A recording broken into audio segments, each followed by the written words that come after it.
Hey guys, tonight we step into the heart of the Forbidden City before dawn's first light, where red lacquered gates gleam under a veil of mist, and the scent of sandalwood incense curls through echoing corridors. You probably won't survive this without a stiff cup of tea. So before you get comfortable, take a moment to like the video and subscribe.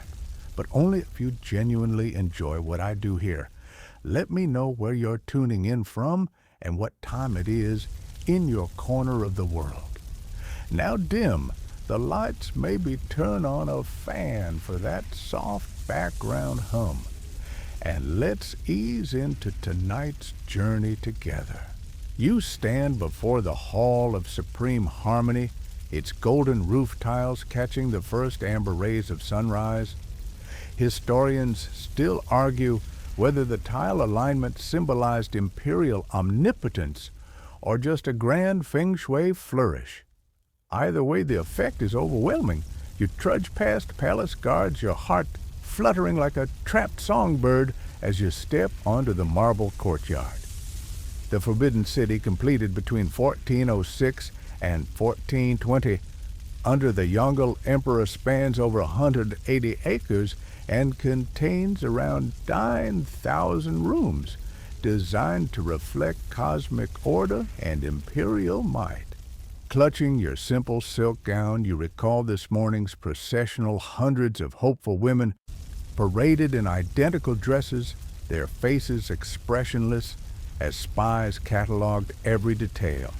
Height, skin's translucence, even the angle of their shoulders. It's like an ancient reality show, minus the option to tweet rising panic. At least modern contestants get a camera crew to catch their tears. You just get a stern tutor to see if your walk resembles a willow swaying in the breeze or a brittle twig snapping under pressure. You shuffle along polished walkways, the scent of camphor from lacquered screens mixing with burning lotus. Dragon banners, their gold threads flickering like embers, flutter overhead. Palace eunuchs scurry past, their shaved heads and embroidered robes hinting at silent alliances. You wonder if any of them are betting on your demise, because congratulations, you are officially entry number 48 in this deadly game of inheritance. Suddenly, a stray echo catches your ear. She's a troublemaker, whispers a visiting prince to a guard. You swallow a gulp of dread.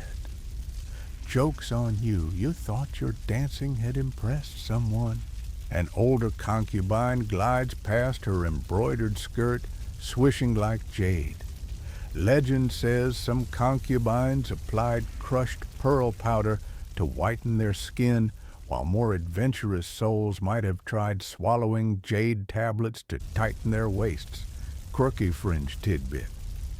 You suppress a nervous laugh, your face would probably resemble a vinegar-soaked pancake if you tried either. Court rumors warn that a simple cough today could brand you weak or pregnant tomorrow. Joke's on you. You forgot your cough drops again. You pause by the 9-dragon screen, its ceramic mosaic shimmering like unreachable treasure.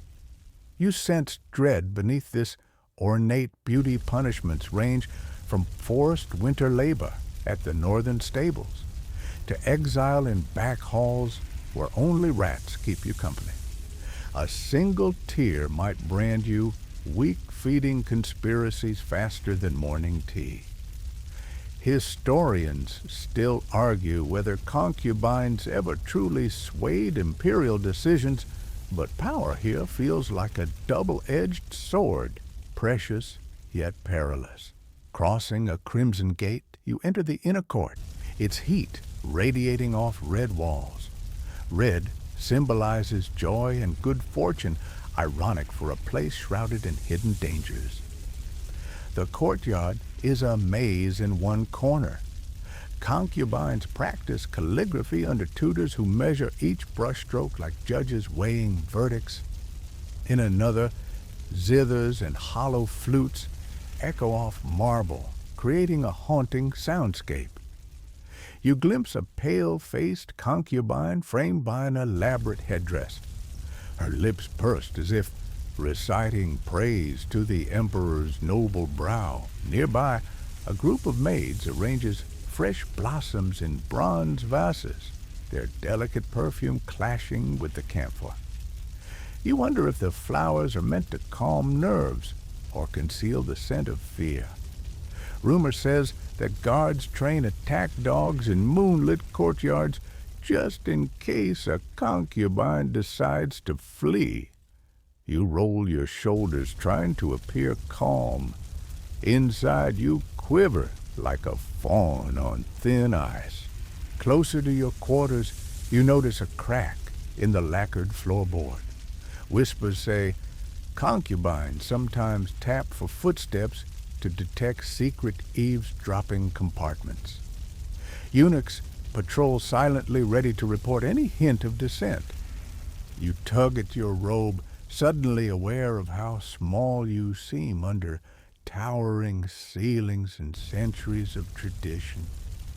Once inside, the door seals with a click that echoes like a judge's gavel.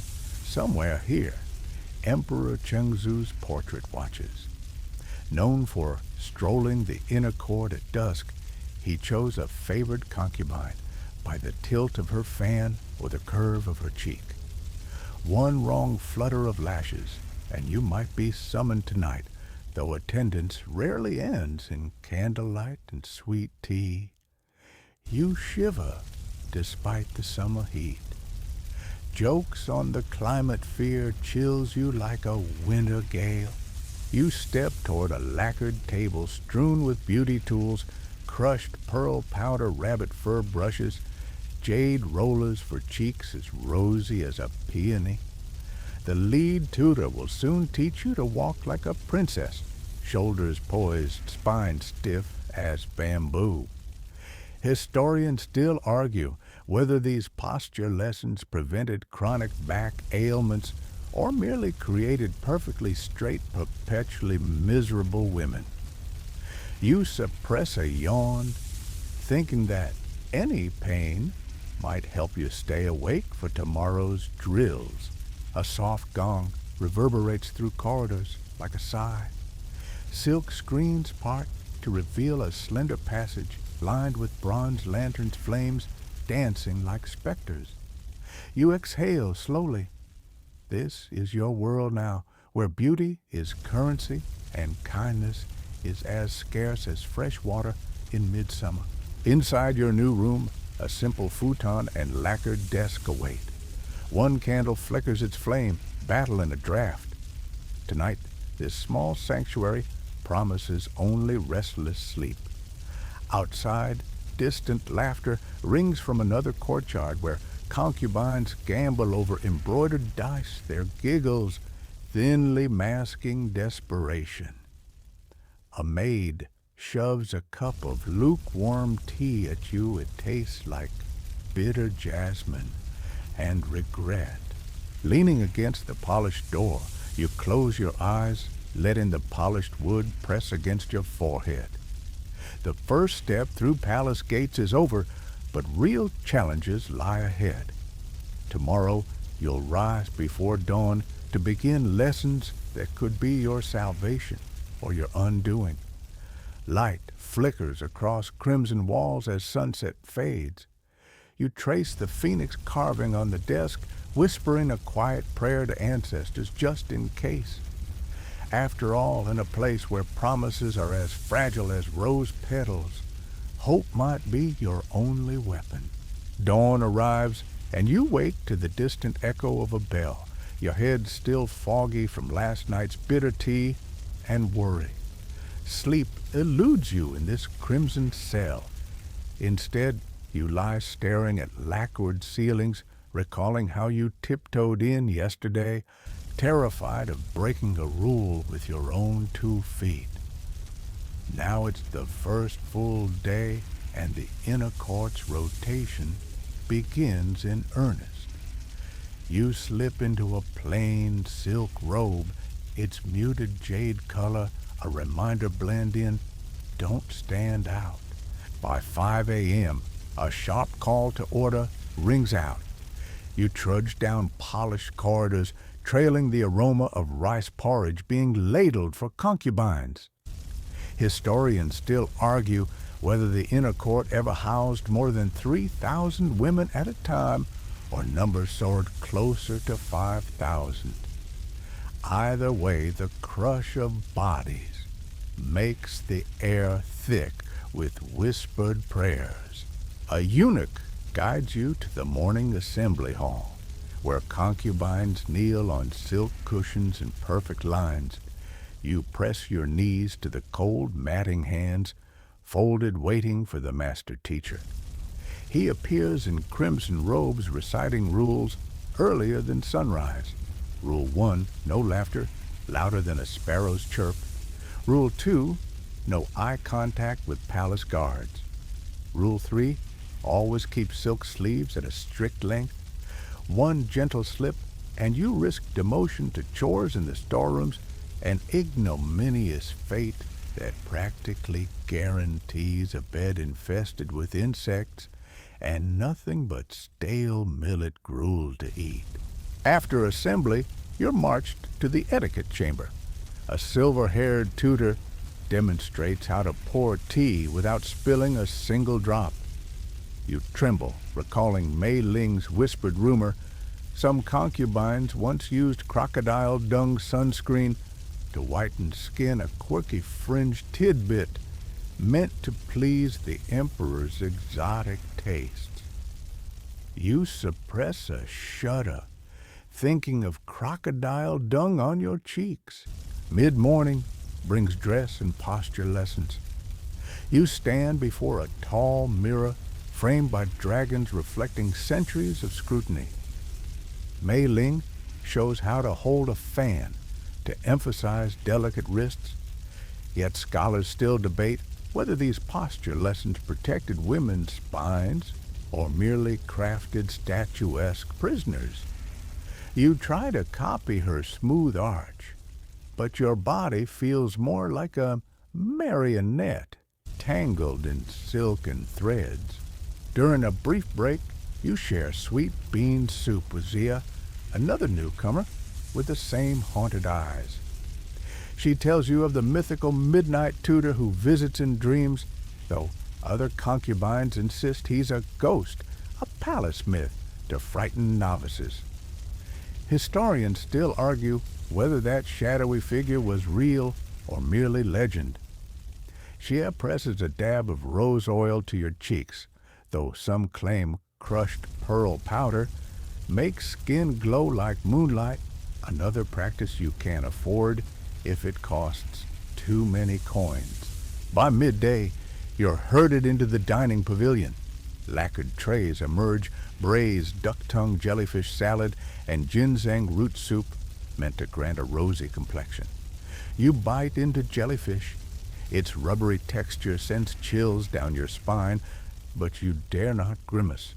One concubine nearby warns that if the emperor spies a concubine nibbling oddly, he might assume illness or impurity. A wrong chew here breeds rumors faster than lotus blooms in summer. Afternoon shadows stretch as you're led to the music chamber. A jade guqin lies waiting for your timid fingers. You're told to pluck a simple melody honoring late emperors, yet your attempts sound like a wounded bird. A tutor's cold stare cuts deeper than any blade. A fellow student mentions a hidden bell some concubines hide in skirts to distract rivals, a daring fringe trick that invites whipping if discovered. After music practice, a rare interlude in the lotus garden soothes your nerves. You wander among stone bridges and lotus ponds, the trickle of water offering respite. Historians still argue whether the lotus garden's original design was meant for meditation or merely to display imperial wealth. You sit on smooth marble recalling crocodile dung sunscreen and wondering if anyone here truly survives intact. A coy carp darts near your foot as if mocking your fragile calm. Evening lessons focus on reading and poetry. Scrolls unfurl inked with brushstrokes depicting imperial processions. The tutor orders you to compose a quatrain praising the emperor. You scribble dawn's gold crowns crimson walls anew. Petals ball to your radiant glance. In mirrored pools our hopes ensue, bound by fate's unbroken dance. Before finishing, a reed-thin concubine scoffs, saying only idiots write trivial verses. You swallow pride, scribble faster, praying your words don't brand you foolish. Night descends like velvet. You return to your quarters, red lanterns flickering overhead. A maid offers warm rice wine. You sip its heat, searing away fatigue, but replacing it with raw ache. Alone, you practice walking with head bowed, shoulders straight. Mei Ling's lessons echo, reminding you every imperfection here is a betrayal waiting to be discovered. Outside, distant laughter echoes from an eastern courtyard where concubines gamble on embroidered dice, exchanging fragrant sachets for secrets. You recall master teachers warning alliances shift faster than moon phases. Slip here and you become the evening's gossip. Your final task is to kneel before a lacquered screen depicting an immortal maiden. A low chant fills the air as you recite your oath. I pledge my virtue to the Son of Heaven, my loyalty unwavering as the North Star. One wrong note and your vow could be twisted into treason. After the chant, the gate to the common concubine quarters slams shut. You collapse onto your futon, exhaustion sinking in like a weighted blanket. Thoughts of the day's parades of discipline swirl from bows to brushstrokes to brittle music strings. Each lesson felt like a trial by fire. You remember the rumors, fan frogs, ghost tutors, and crocodile dung sunscreen, and wonder how much of palace lore is fact or fable. Outside your window, the nightingale's song drifts through latticed screens, a lullaby from another world. For a moment, you're not a concubine, but a girl under a starlit sky. But tomorrow, you'll rise again at dawn, ready for another day in this gilded cage. You clutch your fan, a silent promise to bend without breaking.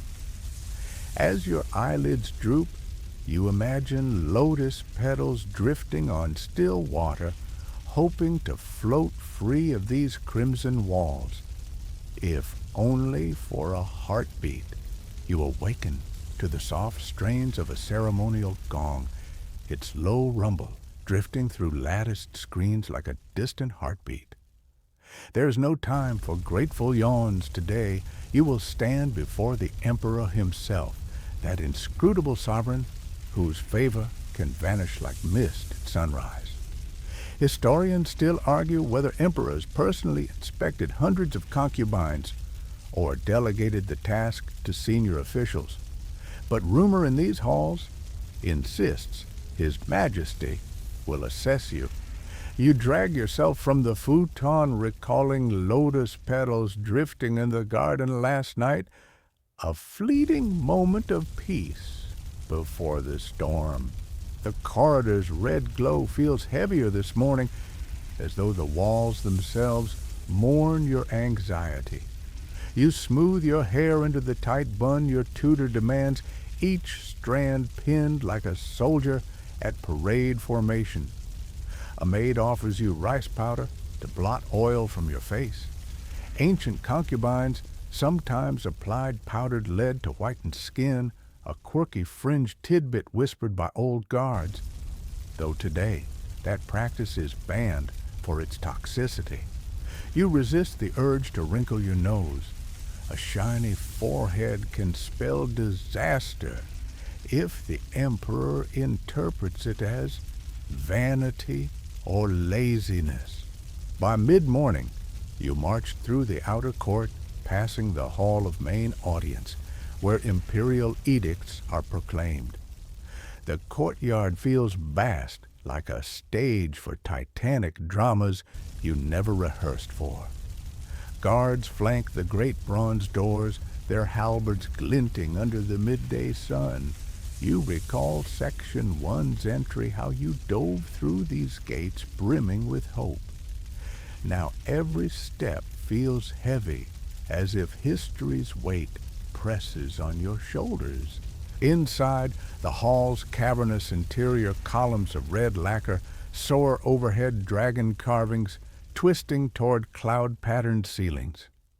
Incense coils spiral from ornate censers, filling the air with sandalwood and frankincense. Your pulse quickens. One wrong tremor of the chin, one slip of your eyes, and your dreams might crumble.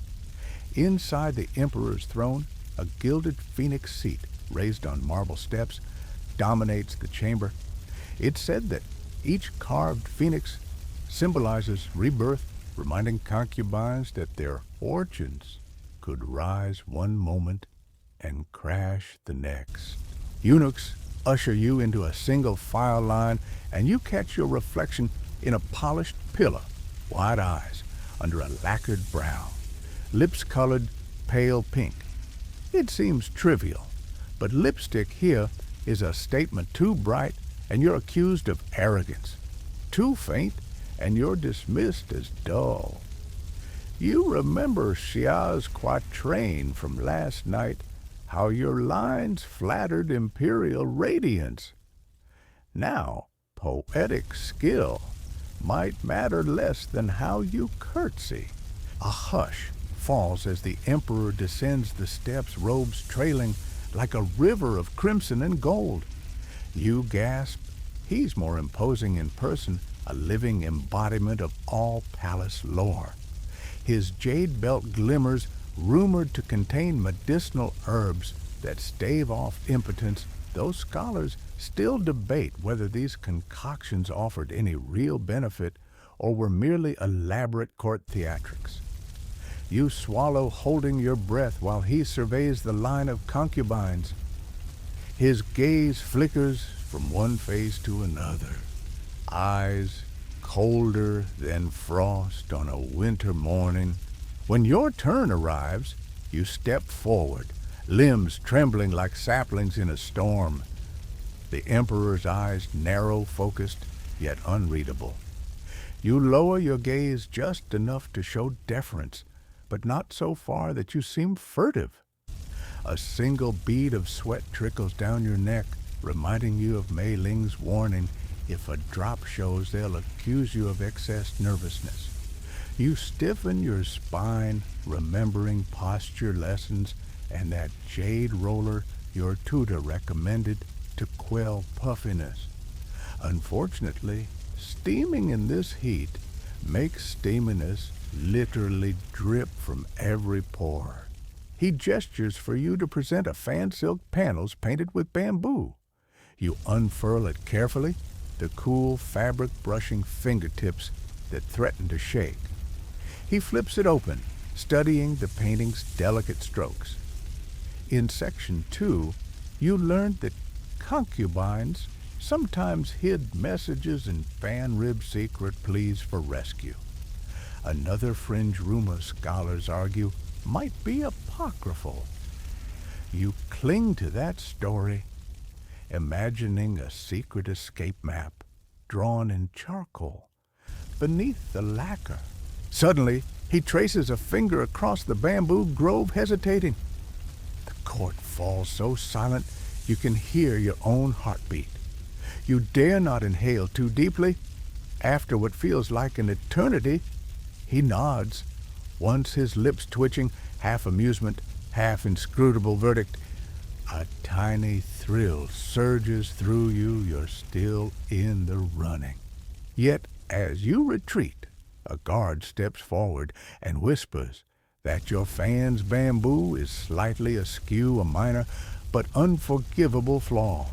You blink, shocked. How could the Emperor's hand detect such minutiae? Your face flushes a panic-stricken red as you are ordered to step back, head bowed, while another concubine replaces you. You shuffle aside your world, narrowing to a spot on the marble floor as courtiers murmur about your lack of precision. An elderly concubine passes, leaning close to hiss, "He prefers a fan painted by court artisans, not some provincial hack's work." You swallow bile, recalling your origins, a dust-choked village where nothing matched the ivory standards here. Relegated to a side chamber, you slump against a carved screen.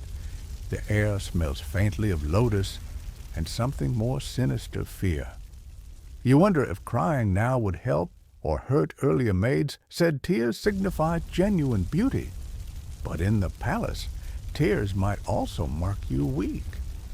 Historians still argue whether emperors granted clemency to a sobbing concubine or saw tears as emotional manipulation. You decide to swallow them down, keeping your face a serene mask. In the afternoon, you're summoned for a secondary court inspection, ostensibly to evaluate your walk and voice. Court records note that concubines were graded on singing ability as emperors enjoyed amateur opera. Some believe they even compared voices to nightingale calls.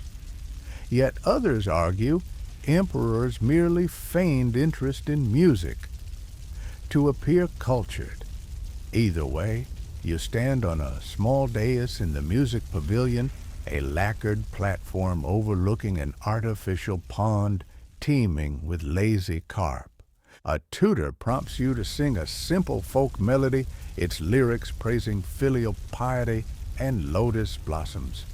You inhale deeply, forcing your nerves into submission. The moment your soft soprano drifts across the pond, a breeze picks up, sending ripples through water lilies, a serene image if only it weren't your life on the line. The emperor tilts his head listening. Your voice wavers once, and a tremor shoots through your chest. Is this off-key? Before you can dwell on it, he motions for silence, then tilts his gaze toward a taller concubine whose voice rings like crystal. You swallow the lump in your throat, trying to appear unperturbed, even though it feels like your heart might explode. That evening, rumor sweeps through the harem. One concubine fainted during inspection and was publicly humiliated, forced to scrub the palace floors with her hair tied to a millstone. You recall that if a concubine's foot never fit into the imperial slipper, she'd be banished, another quirky fringe detail that makes you shiver. The stories swirl like autumn leaves. Was it real or palace lore? Historians still argue whether any concubine truly endured that punishment or if it was concocted to scare newcomers. Either way, it's enough to keep you awake. Your final trial comes at dusk, a tea ceremony before the emperor's advisors.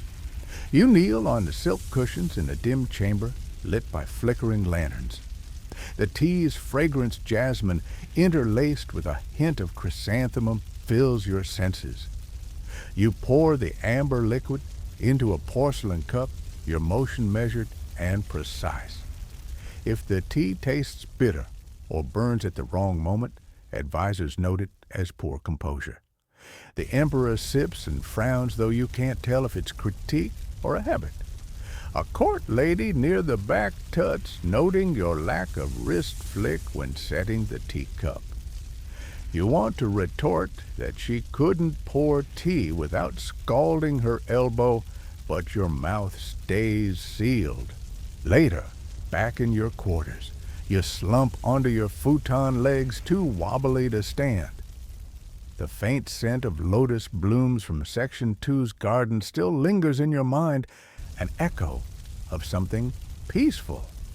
You trace the carved phoenix on your hairpin, remembering that each phoenix is meant to remind concubines that they too can rise from ashes if only they survive long enough. Turning your head, you catch a glimpse of yourself in a bronze mirror. Your cheeks are flushed from exertion and fear, and dark circles rim your eyes like stubborn shadows. A maid slips in with water to wash your face. An old remedy uses crushed cucumber to cool the skin, though some believe a dab of rice water soothes blemishes more effectively. Scholars still argue which method truly aids recovery after an imperial audience. You let the cool water run over your face, imagining each droplet washing away the day's failures. Outside, distant laughter and the tinkle of dice from Section 2's gamblers drift through the corridor, a reminder that life here is never still. You close your eyes, recalling the Emperor's gaze, how momentary approval felt like sunshine, and a single misstep felt like a thunderclap. You wonder if tonight's silence is calm or a storm brewing behind drawn silks. Tomorrow, you'll rise again, navigating inspections, prayers, and whispered threats. But for now, you let your breath settle, drifting toward a fragile dream where you dance across lotus petals, not marble floors. You wake before dawn again, drawn from sleep by whispered voices and the faint clatter of lacquered slippers on marble floors. The inner court's corridors are hushed, yet even before your eyes fully clear, you sense tension in the air, an electric charge humming beneath the stillness. Today, you intend to overhear more than orders and lint warnings. You plan to eavesdrop. After all, alliances and betrayals here form faster than morning tea, and if you don't learn whose dagger is pointed at your back, you might trip into someone else's trap. Leaving your quarters, you step carefully to avoid squeaky floorboards. A couple of concubines stroll ahead, their low voices carrying hints of conspiracy. You press yourself against a carved pillar, the lacquer cool under your palm, and strain to catch every syllable. Historians still argue whether the harem's social structure had 8 official ranks of women or as many as 12. Either way, prestige depends on the emperor's whim. If you can't manipulate alliances, you'll be left alone in a golden cage. Did you hear about Consort Lu's sudden favor yesterday? One says her fan barely moving. They say she slept with the chief eunuch, bribed guards, bribed even officials. Bribery, the other snorts. She'd risk beheading if exposed. Besides, rumors whisper she slips poison into flowers sent from the north, killing rivals slowly enough they blame plague first. Your heart jolts. Plague is a real threat, especially with the winter fevers still looming over the capital. A mainstream historical fact, the Ming Dynasty suffered several outbreaks of smallpox and typhoid in the early 1500s, though palace pages often claimed it was divine punishment for moral failings. A chill trickles down your spine. Poisoning may be fringe rumor, but some court records do reference unexplained illnesses among concubines. Historians still argue whether these were deliberate or simply endemic disease. You glance at your own fan, remembering how the emperor traced a finger over bamboo ribs, and wonder if those same ribs could hide charcoal sketches of an escape route or a vial of arsenic. They move past you, unaware of your presence, their conversation drifting into cobwebbed passageways. You wait another beat, then follow them at a discreet distance. You round a corner by the Hall of Feminine Virtues, its jade pillars glowing faintly in dawn light. A maid polishes bronze lanterns here, humming an old lullaby. If the lights go out at night, it's said that concubines leave secret messages by candle smoke on the walls, an odd fringe. You circle a screen and find yourself in a small antechamber where 3 concubines stand around a low table strewn with embroidery frames and jade hairpins. They're too engrossed in hushed schemes to notice you slip behind a silk drape. "Look it," Xiaomei whispers, one pointing to a slender concubine draping rose-scented sachets over her bodice. She's lining her pockets for the new year. The rumor is she's carrying a letter to the 6th prince, maybe exchanging favors for letters of protection. If the prince falls out of favor, Xiaomei falls too. "Protection," the second replies. "I heard she's promising to secure a post for his mistress, maybe a village chief's wife position with official stipend." She laughs softly. "Imagine a concubine managing a farm. She'd kill all the pigs with a fan-blowing ceremony." You stifle a laugh. Only you would think of fan-blowing ceremonies as tools of pork extermination. A quick joke, but your throat tightens with anxiety.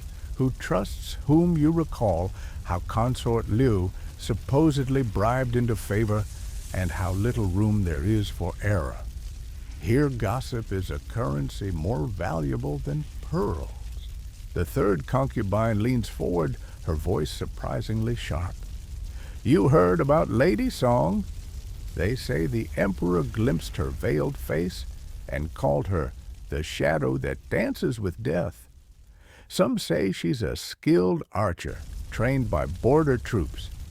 She teaches archery to concubines in secret, just in case an uprising happens." You raise an eyebrow. A fringed tidbit indeed. You imagine concubines flying arrows within marble halls, shooting at hidden targets around jade lotus ponds like a covert Olympic event. Historians still argue whether concubines ever carried weapons, or if these tales are romanticized exaggerations. Even so, a bow in the harem would shift power dramatically. They pause, glancing toward the corridor entrance as a pair of eunuchs stroll by, their heads bowed and eyelids half closed. If they spotted you now curious about whispered secrets, you'd likely be reported and punished, perhaps forced to scrub the prison kitchens. You diminish yourself behind the drape heat rushing to your cheeks. Biting back a nervous giggle, you slip further into the shadow until the corridor is clear. Emerging stealthily, you retrace your steps, mind buzzing with fresh intel. Xiaomei's alliance with the 6th prince could mean leverage if you win his favor, but at what cost? If the prince's star dims, you'd be tarred with the same brush. Poisoned flowers and letters hidden in jade hairpins, this palace resembles a deadly chessboard. You once thought you'd just contend with makeup and posture lessons. Now you realize makeup can mask poison, and posture might be a tactic to dodge lethal maneuvers. At breakfast in the Hall of Harmony, you sit among 50 concubines, each perched behind low lacquer tables. plates of steamed buns, candied lotus root, and spiced duck broth await. As you eat, you scan nearby faces trying to spot the whisperers from before, yet masks of courtesy and demure smiles abound. You dare not mention what you overheard. Instead, you dine quietly, savoring a joke at your own expense. Who knew duck broth could go down smoother than gossip? Yet both can leave you drowning. A maid brings sweet tea, its fragrance hinting at honey and apricot blossoms. You remember that some concubines add crushed pearl to their tea leaves, believing it grants luminescent skin, a fringe practice at least expensive enough to make you wince. Scholars still argue whether crushed pearl powder genuinely brightened complexions or simply cost so many coins. No one dared admit it didn't work. You sip carefully, hoping the tea dulls your rumbling nerves and not someone else's poison-laced petals. Later, you're summoned to the embroidery pavilion for a friendly circle, a social gathering, where concubines pretend to stitch ornamental flowers, but actually observe rivals. Today's project: embroidered phoenix feathers on crimson silk.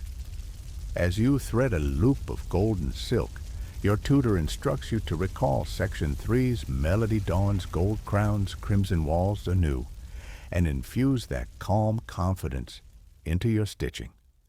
Yet your fingers tremble as you think of Consort Lu's scheme and Lady Song's rumored archery lessons.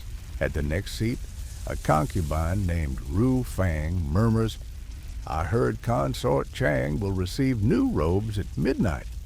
Rumor is the chief tailor is bribed to stitch a secret pocket for money so she can buy influence from eunuchs. You swallow a silent gasp and pretend to tighten a knot. Consort Chang is known for her beauty and cunning. If she has funds hidden in her robes, she can bribe her way up the chain. You scoff. Silently knotting money in your sleeves feels more secure than trusting a tailor. A mild joke escapes your lips. Perhaps she's stitching emeralds instead of phoenix feathers. Yet your heart races. Emeralds can be heated to conceal secret herbs or covert messages to allies. Your tutor nudges you, reminding you to maintain flawless technique. The emperor admires precision. You smooth your sleeve, careful not to let any thread stray. You wonder if tailors here sometimes slip tiny knives into hemlines. Fringe tales mention concubines smuggling tiny blades and decorative hairpins to fend off assassins. Historians still argue whether any concubine successfully fended off an attacker with a hidden weapon, or if those stories were palace legend meant to frighten novices. Either way, your mind seethes with possibilities. Alliances could shift violently at any moment. Mid-afternoon, you decide to visit the lotus garden again, hoping to snag more whispers. The jade steps leading down to the pond make your palms slick. Orange koi glide among floating petals, their bellies dark as spilled wine.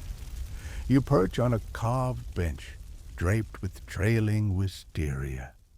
In a nearby gazebo, two concubines converse quietly, their voices lower, as though sharing state secrets. They've arranged for the sixth prince's messenger to arrive tonight.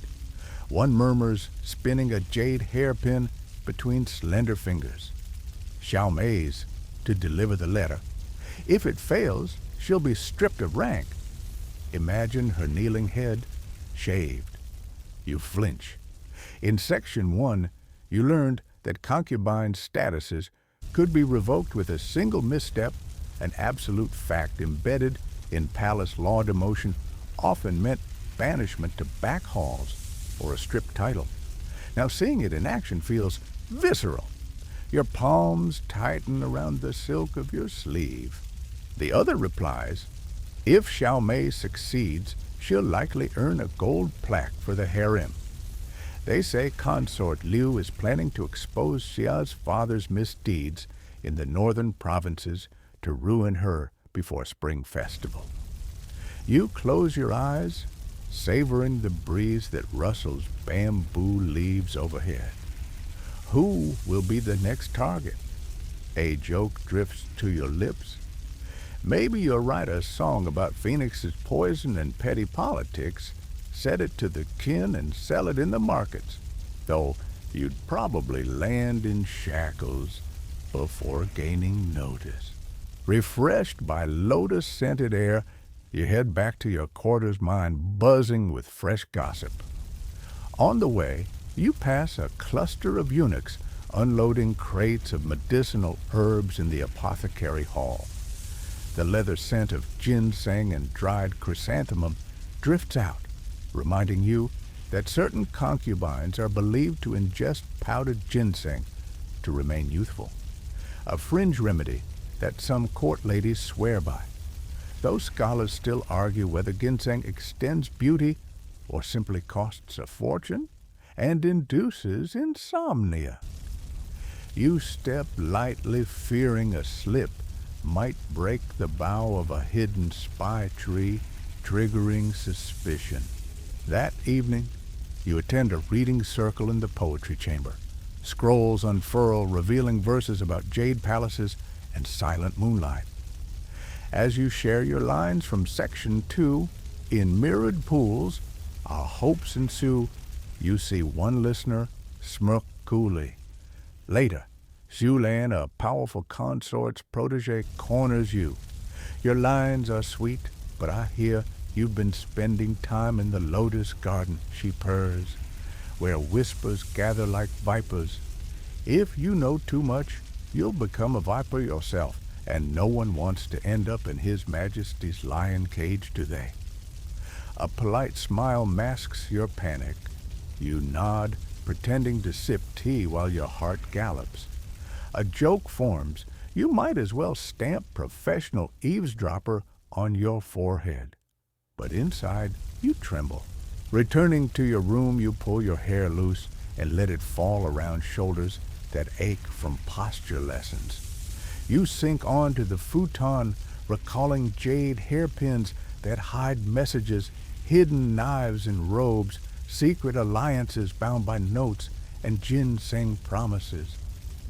The palace's red walls feel closer tonight, closing in around you. Yet despite the danger, you feel a flicker of empowerment. Knowledge is a weapon as sharp as any blade. If you can navigate these whispered alliances, riding rumors as one would ride a gentle stream, you might avoid being swept into a deadly whirlpool. Outside lanterns glow where gamblers toss embroidered dice, their bets as unpredictable as rival consorts. Somewhere in the darkness, a distant laugh echoes a reminder that this gilded cage is also a theater of intrigue where every word can welter into calamity or catapult you toward the Emperor's favor. You close your eyes to let your mind drift, threading together alliances like stitches in silk, knowing that tomorrow your ears will remain keen and your heart wary of every hushed conversation. You wake before sunrise as a maid gently brushes a towel across your face, the cold cloth snapping your eyes open like an alarm clock you never wanted. Today, you face the rituals of beauty and obedience, a gauntlet of lotions, potions, and posture drills, so demanding that some concubines claim they'd rather wrestle a dozen guard dogs than endure another hour of it. You rub your temples, dreading the familiar ache behind your eyes. Historians still argue whether concubines' daily regimens actually improved their health or simply masked deeper maladies either way. You brace yourself for what feels like medieval chemotherapy for vanity. A small group of concubines shuffles into the beauty chamber, its walls lined with porcelain jars and bronze basins. The chamber smells like wilted chrysanthemum petals and something faintly metallic, maybe crushed pearls or powdered lead. A stern-looking tutor, Madame Lee, demands you sit on a low wooden stool. At this time, you recall the jade roller from Section 3, but today's session uses a heavier tool, a jade gua sha stone pressed firmly against your cheeks to improve circulation. You force a soft exhale as she scrapes it along your jawline. It feels like someone running a fingernail across a chalkboard. You wince, but hold still, reminding yourself that flawless alabaster skin is worth a few bruises. After the gua sha, a maid applies a thick paste of rice flour and soybean powder to your face. Some concubines whisper that the paste once contained crushed pearls, a fringed tidbit intended to make skin glow like moonlight. They debate whether pearls actually did anything more than empty one's purse. Historians still argue whether ingesting pearl powder granted any real complexion benefits or if it was simply palace-era snake oil. You inhale the scent of rice with a shiver. At least it's less toxic than powdered lead, though perhaps no less humiliating. Next comes hairstyling. You tip your chin forward while two maids weave your ink-black hair into elaborate loops and coils, winding gold filigree pins around each knot. A single slip, and you risk a painful redressing or a harsh reproach. You feel the weight of the headdress grow heavier, as if your skull might collapse under its ornate mass. A maid whispers that some concubines once added a drop of arsenic to hair tonics to expedite shine a fringe rumor that might cost you life or scalp if true.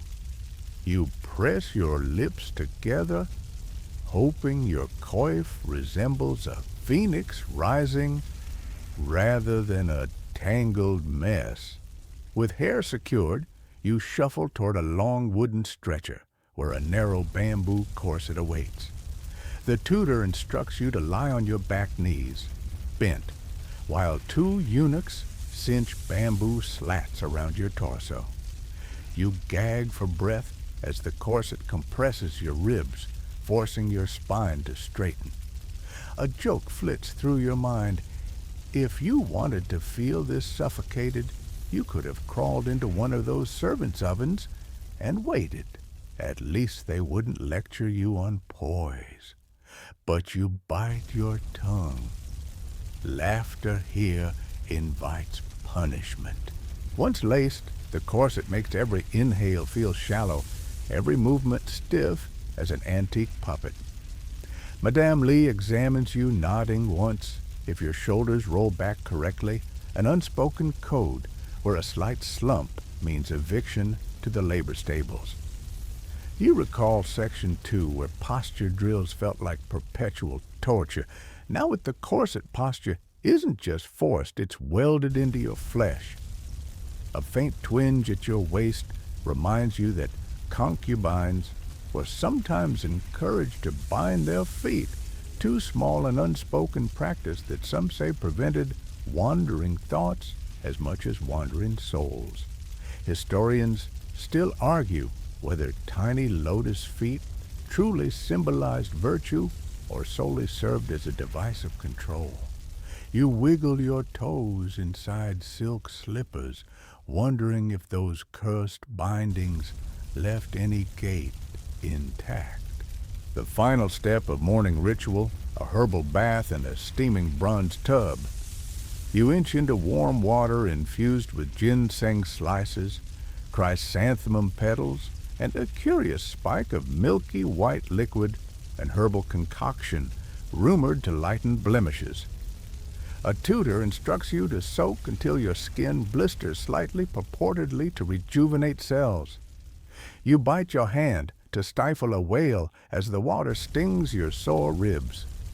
A joke surfaces, you feel like a dumpling being steamed alive, but without any of the tasty ends. Still, you endure, focusing on breathing through the burn.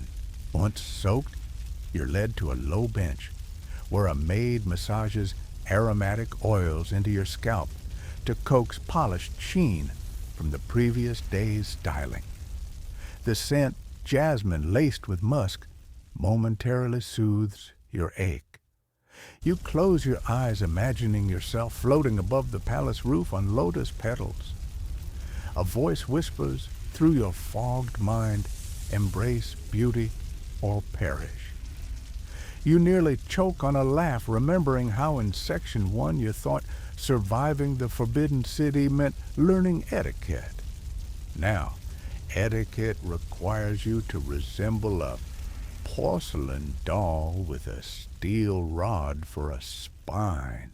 After the bath, a tutor judges your gait as you stand.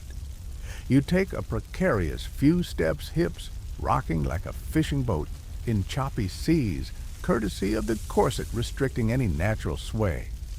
She narrows her eyes. Stiffen your hips. Imagine a line from your navel to the heavens. She says, each word a reprimand, disguised as instruction. You straighten, reminding yourself that even a slight lurch can cost you rank. You shuffle away, feeling less like a woman and more like a marionette made of silk and bone. By late morning, you are whisked to the dressing room where layers of silk and brocade await. A maid drapes you in a voluminous skirt and a jacket embroidered with peony blossoms. The weight of silk hangs on your shoulders like a chalice of stones. Beneath the garments, you feel your corset's bamboo ridges pressing into your waist.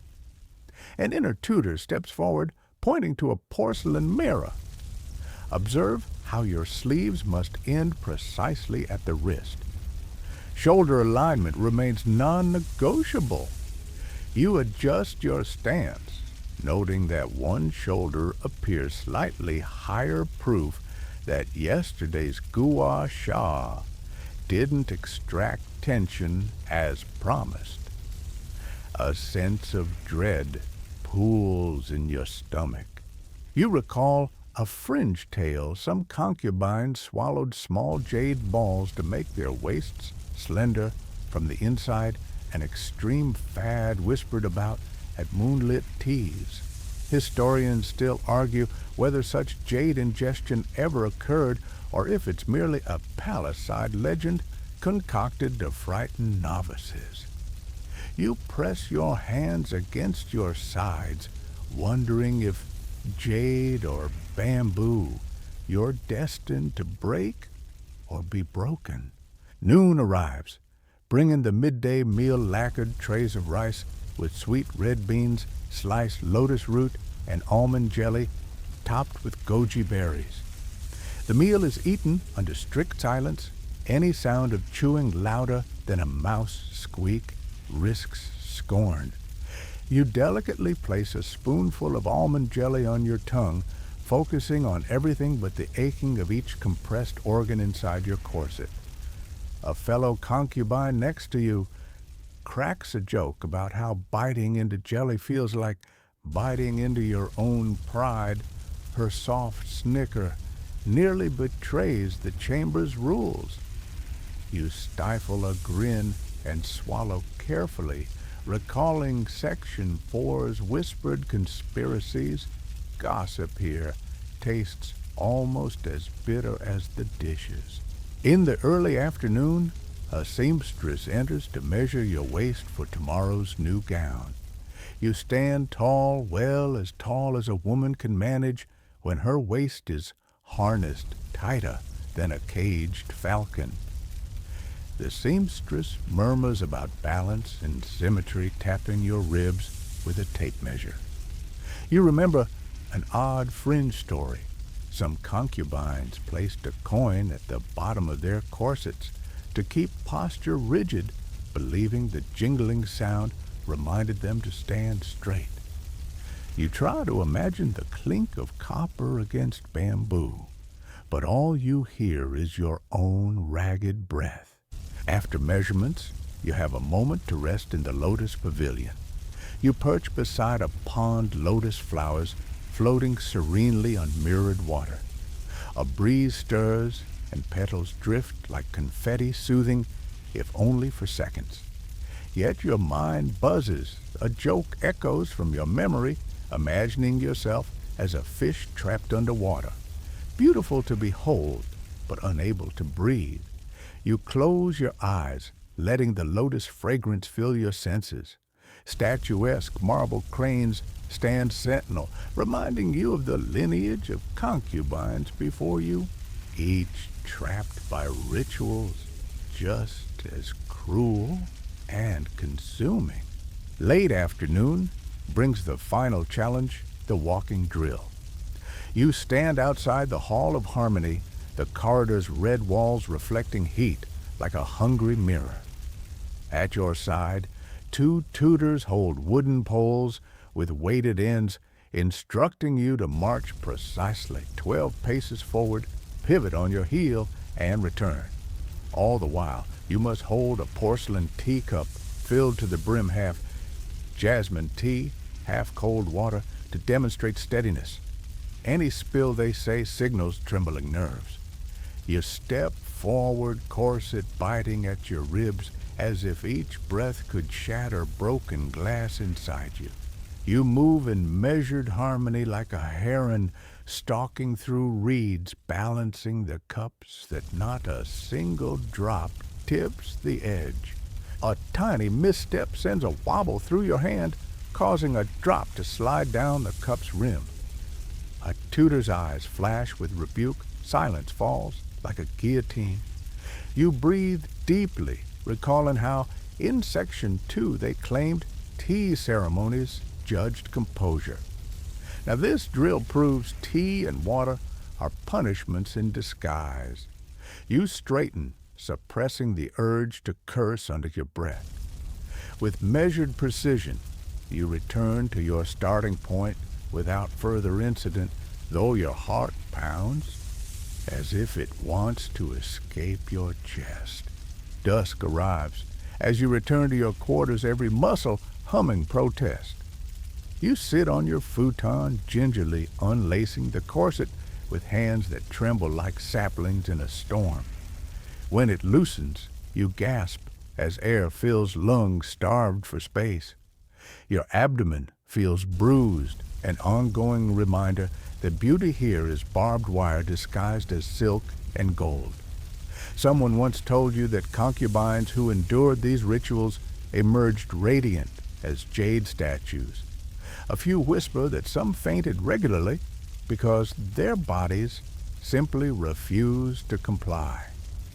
Historians still argue whether concubines suffered chronic malnutrition from daily regimens, or if imperial provisions ensured enough nourishment behind the scenes.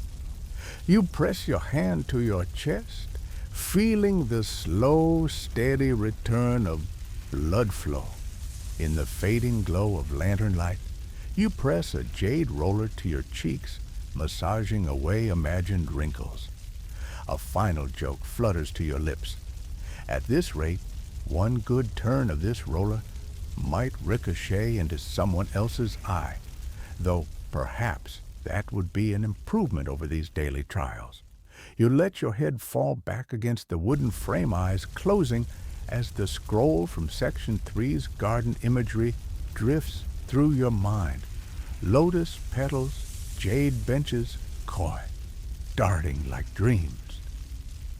For a moment, you forget the tightness of corsets and the weight of gold pins, floating on memories of silk and water, instead of bamboo and fumes. Soon sleep beckons. Outside the harem's lanterns, amid a soft glow illuminating corridors where other concubines rest or plot their next move. You hope tomorrow's sun will be kinder, and that these rituals of beauty might yield more than bruises and exhaustion. As you exhale, the final thought lingers in this palace beauty is obedience distilled into its purest form. Torturous, seductive, and ultimately inescapable. You wake to the clang of bronze cymbals signaling the start of daily duties, and before you can roll over, a maid is tugging at your sleeve, reminding you that the emperor requires an elaborately arranged banquet tonight, 12 courses each, more precarious than the last.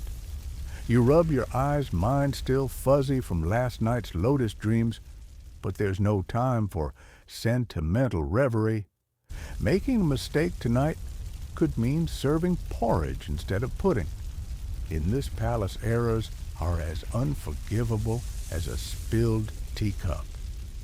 Historians still argue whether banquet mishaps ever actually led to physical punishment, or if concubines were simply reassigned to less glamorous chores. But the rumors of midnight paddlings in back kitchens are enough to keep your hands trembling. You dress in a subdued jade silk robe. Flashy colors are reserved for favored consorts, then trudge down narrow corridors toward the inner kitchen. The aroma of ginger and star anise wafts through the air, mingling with the scent of chopped scallions, making your stomach churn with nerves and a craving for fried dumplings. A line of palace cooks their hats tall enough to could host sparrows chop and stir in perfect unison. You recall Section 5's nightmare of corsets and beauty regimens today. Your body will be a vessel for service, not ornament. As you step into the kitchen's steamy heat, a cook tips his cleaver to you with a knowing smirk. Mistakes here can cost fingers, or worse, status. A joke flits through your mind. You'd rather have someone slip on a rogue carrot slice than desert your dainty fanny to the chopping block. But this is no place for sarcasm. Mainstream historical fact, during the Ming Dynasty palace kitchens employed hundreds of specialized cooks, each responsible for distinct tasks. One for carving meats, another for crafting pastries, and a third for brewing medicinal teas. Seeing them in action is like watching a mechanical orchestra where each note must harmonize perfectly. A single offbeat note and the emperor's appetite for exquisite cuisine turns into suspicion of your competence. You approach your workstation where a mountain of lotus root stands waiting. Your task is to peel them into perfectly uniform spirals, a feat that would impress any herbalist, because lotus root symbolizes purity. A fringed tidbit whispers in your mind. Some concubines claim that adding a sliver of deer antler powder to soup broth grants lovers dreams of eternal devotion, though historians still argue whether deer antler was ever truly included in palace recipes, or if it's just another rumor floating amidst steam. As you slice, you overhear a cook complaining, "Did you hear about Consort Zhao's banquet last night? She insisted on a sugar-glazed pheasant, but the supplier sent a pheasant that wanted to peck anyone who got too close. She ended up feeding half the palace in feathers and sorrow." You suppress a laugh and think at least you're dealing with lotus roots, not sentient pheasants plotting revenge. Yet you pinch your arm to remind yourself that jokes taste bitter when your rank depends on flawless lotus spirals. A maid scurries by carrying a plate of translucent dumplings decorated with edible gold leaf, an ostentatious flourish meant to signal wealth. You wonder if that gold was smuggled by eunuchs who skulk in corridors like shadows. Rumor says some eunuchs trade medicinal herbs for gold coins. But whether those influencers actually existed or were palace lore remains up for debate. By mid-morning, the banquet's framework begins to take shape. Trays of steaming dim sum sculpted sugar swans perched atop platters and glazes on chicken that shimmer like morning dew. You're tasked with arranging edible flowers atop each dish. Your fingers brush petals of magnolia and jasmine, their fragrance mingling with the aroma of sizzling meat. As you carefully tuck petals between buns, you remember Section 4's conspiracies. Some concubines slip poison beneath edible flowers, trusting that death by petal would look poetic under candlelight. You suppress a shudder. In this palace, beauty and danger swirl like tea leaves in hot water. Sometimes you can't see the poison until it's too late. A senior kitchen maid snaps Mind the cat, a stray one, braved the courtyard this morning and nibbled on dumplings. If it gets into the main hall, His Majesty might curse the realm. You peer around for feline culprits, but only catch glimpses of ebony fur darting behind barrels of grain. You never expected dodging cats to be part of your daily rituals, but here, every living creature poses potential calamity. A joke surfaces. You'd rather battle a dozen cats than face a displeased eunuch's wrath. But you're too busy tucking jasmine into a porcelain bowl to voice such thoughts. Late morning, you are summoned to help set the banquet tables in the Hall of Supreme Harmony. You carry gilded trays, each heavy with artfully arranged delicacies. The hall's red silk banners hang like silent sentinels, their threads heavy with centuries of scrutiny. A breeze from a window stirs the banners, making dragon motifs dance, an uncanny echo of Section 1's dragon banners that watched your first step into the palace. The polished marble floor reflects your jade robe and the trays you bear. One wrong stumble here, and a cascade of dishes could transform the emperor's feast into a buffet of humiliation. You place each tray at precise intervals, ensuring symmetry worthy of a celestial arrangement. The banquet chairs are reserved for high-ranking consorts. Your job is the backdrop, unseen yet vital. The head of the kitchen, a stern matron with silver-streaked hair, inspects your alignment of trays and murmurs, "Your precision is adequate, but curry loves to drip. Watch the lower edges." You nod, trying not to roll your eyes. A joke bubbles up. Perhaps you could inlay trays with crocodile skin to prevent slippage, though crocodile dung sunscreen may not pair well with sweet and sour sauce. Afternoon brings hidden dangers in the form of inspections by eunuchs. You stand by the side, wiping a stray spice off a tray, when a eunuch approaches, flicking his gaze across your robes for stains. His eyes linger on a faint smudge of chili oil near your wrist.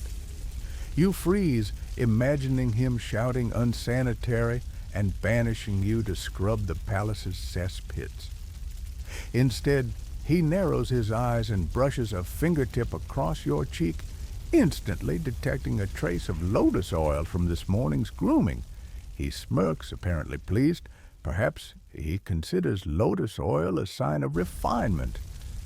You breathe shallowly, recalling Section 3's talk of jade rollers used to protect against shine. One touch here, and you understand how intimate inspections blur physical boundaries. Mid-afternoon, you return to the inner kitchen to supervise the final course preparations. A tower of steamed buns shaped like peaches, symbolizing longevity. Each bun must be identical a task, that would bore a millimeter-perfect automaton. You pinch dough into perfect spheres, though one emerges slightly oblong.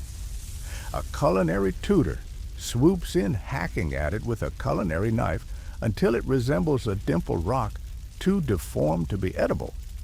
You wince at its fate, realizing that perfection in the Forbidden City is less about creativity and more about erasing imperfection.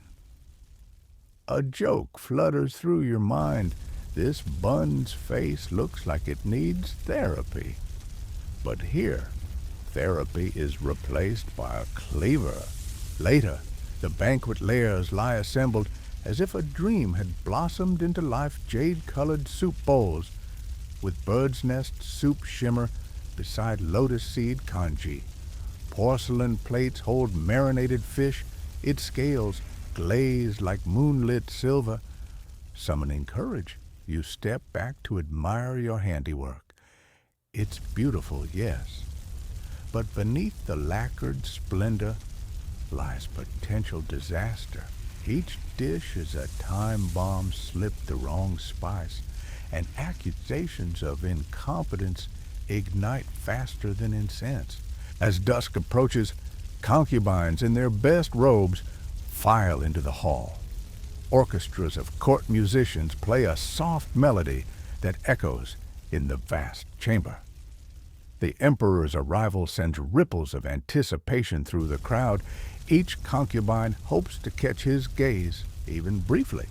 You linger behind the serving screen, invisible but essential.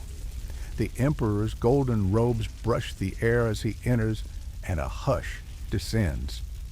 A court official signals the banquet begins.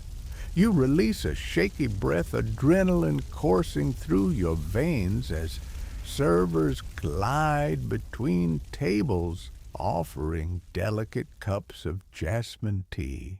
Suddenly, a hush interrupts the melodic cadence. The chief eunuch strides forward, declaring that Consort Wen's plate bears a stray hair, a grave insult to the emperor's dignity. The banquet halts. You watch as Consort Wen's face flushes scarlet. An attendant whispers that hair in food was once believed to invite a curse, perhaps to poison the emperor's spirit. Historians still argue whether such superstitions ever held genuine sway or if they were manipulated for political ends. You shudder at the quiet maliciousness of that accusation. Often, it's not the hair that's dangerous, it's the whisper behind it. Thankfully, your dishes remain unblemished tonight. But as the emperor tastes, each dish nods or frowns, you feel every emotion as an extension of your own. Each positive gesture carries resonance. Any sign of distaste could echo through corridors, echoing your failure. You catch a glimpse of him raising a delicate soup spoon to his lips, the universal moment where a woman's fate hangs on sips and taste. The room holds its collective breath. Later, when the feast concludes with a final course of sweet osmanthus dumplings, the emperor stands and applauds softly, an almost imperceptible nod of approval. Gasps ripple through the consorts. Tonight's preparations passed his scrutiny. You exhale, feeling as if water has been siphoned from your lungs. The chief eunuch glances your way, offering a slight nod before sweeping back into the crowd. It's small mercy. But in this palace, small mercies are rare jewels. After the banquet, you remain behind to oversee cleanup, mopping, hot utensil stacking trays. Eunuchs methodically collect unused lotus petals and gilded swans for reuse or safe disposal. You help wash porcelain bowls in an icy basin, the cold water searing your fingers. A joke teases your mind. You're developing a Pavlovian response to tepid faucets. But this chore is a privilege compared to scrubbing the guard dog's kennel floors or sorting vermin-infested grain in the storerooms. Fate some concubines have endured for far less offense. As night deepens, you finally return to your quarters, muscles aching from kneading dough and carrying heavy trays.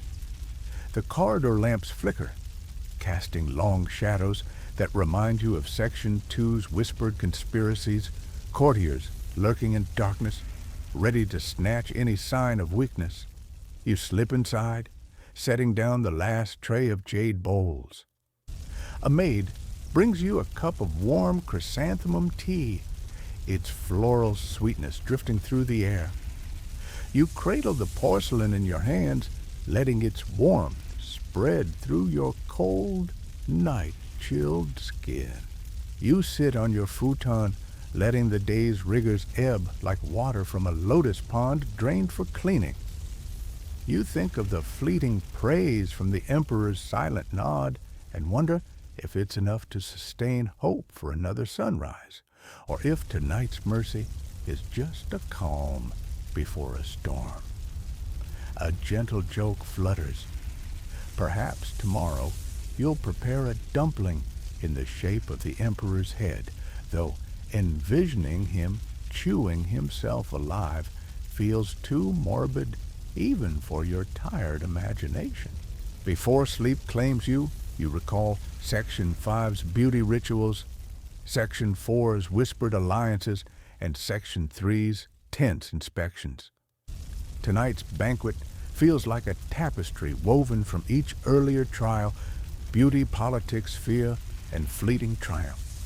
The palace's concealed dangers lurk behind porcelain petals and gilded edges.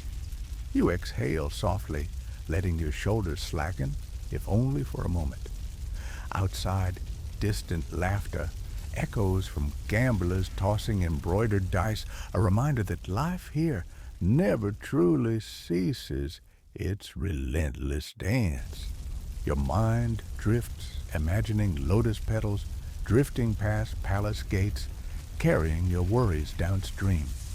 You cradle the cup until its warmth fades, then set it aside and press your palms to your cheeks, remembering lotus-scented air from the garden's marble benches. For a fleeting moment, you feel untethered from the bamboo corsets and silks, just a breath in a world of whispers and hidden knives. As you drift into slumber, you promise yourself, no matter how many banquets or fear-laden tasks await, you will endure. Because in this palace, survival is an art more delicate and breathtaking than any porcelain swan.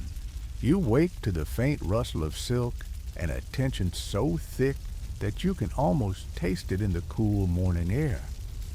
Today, you find yourself entangled in a rivalry sparked by something as trivial as a single silk ribbon.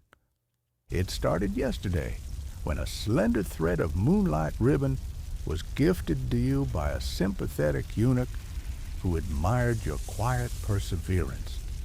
You tied it delicately around your ponytail, imagining it might catch the emperor's eye. Yet before you had time to smile at your reflection, the ribbon vanished. Now rumor whispers through the corridors like a restless ghost. Someone accuses you of stealing that ribbon from another concubine's private chest.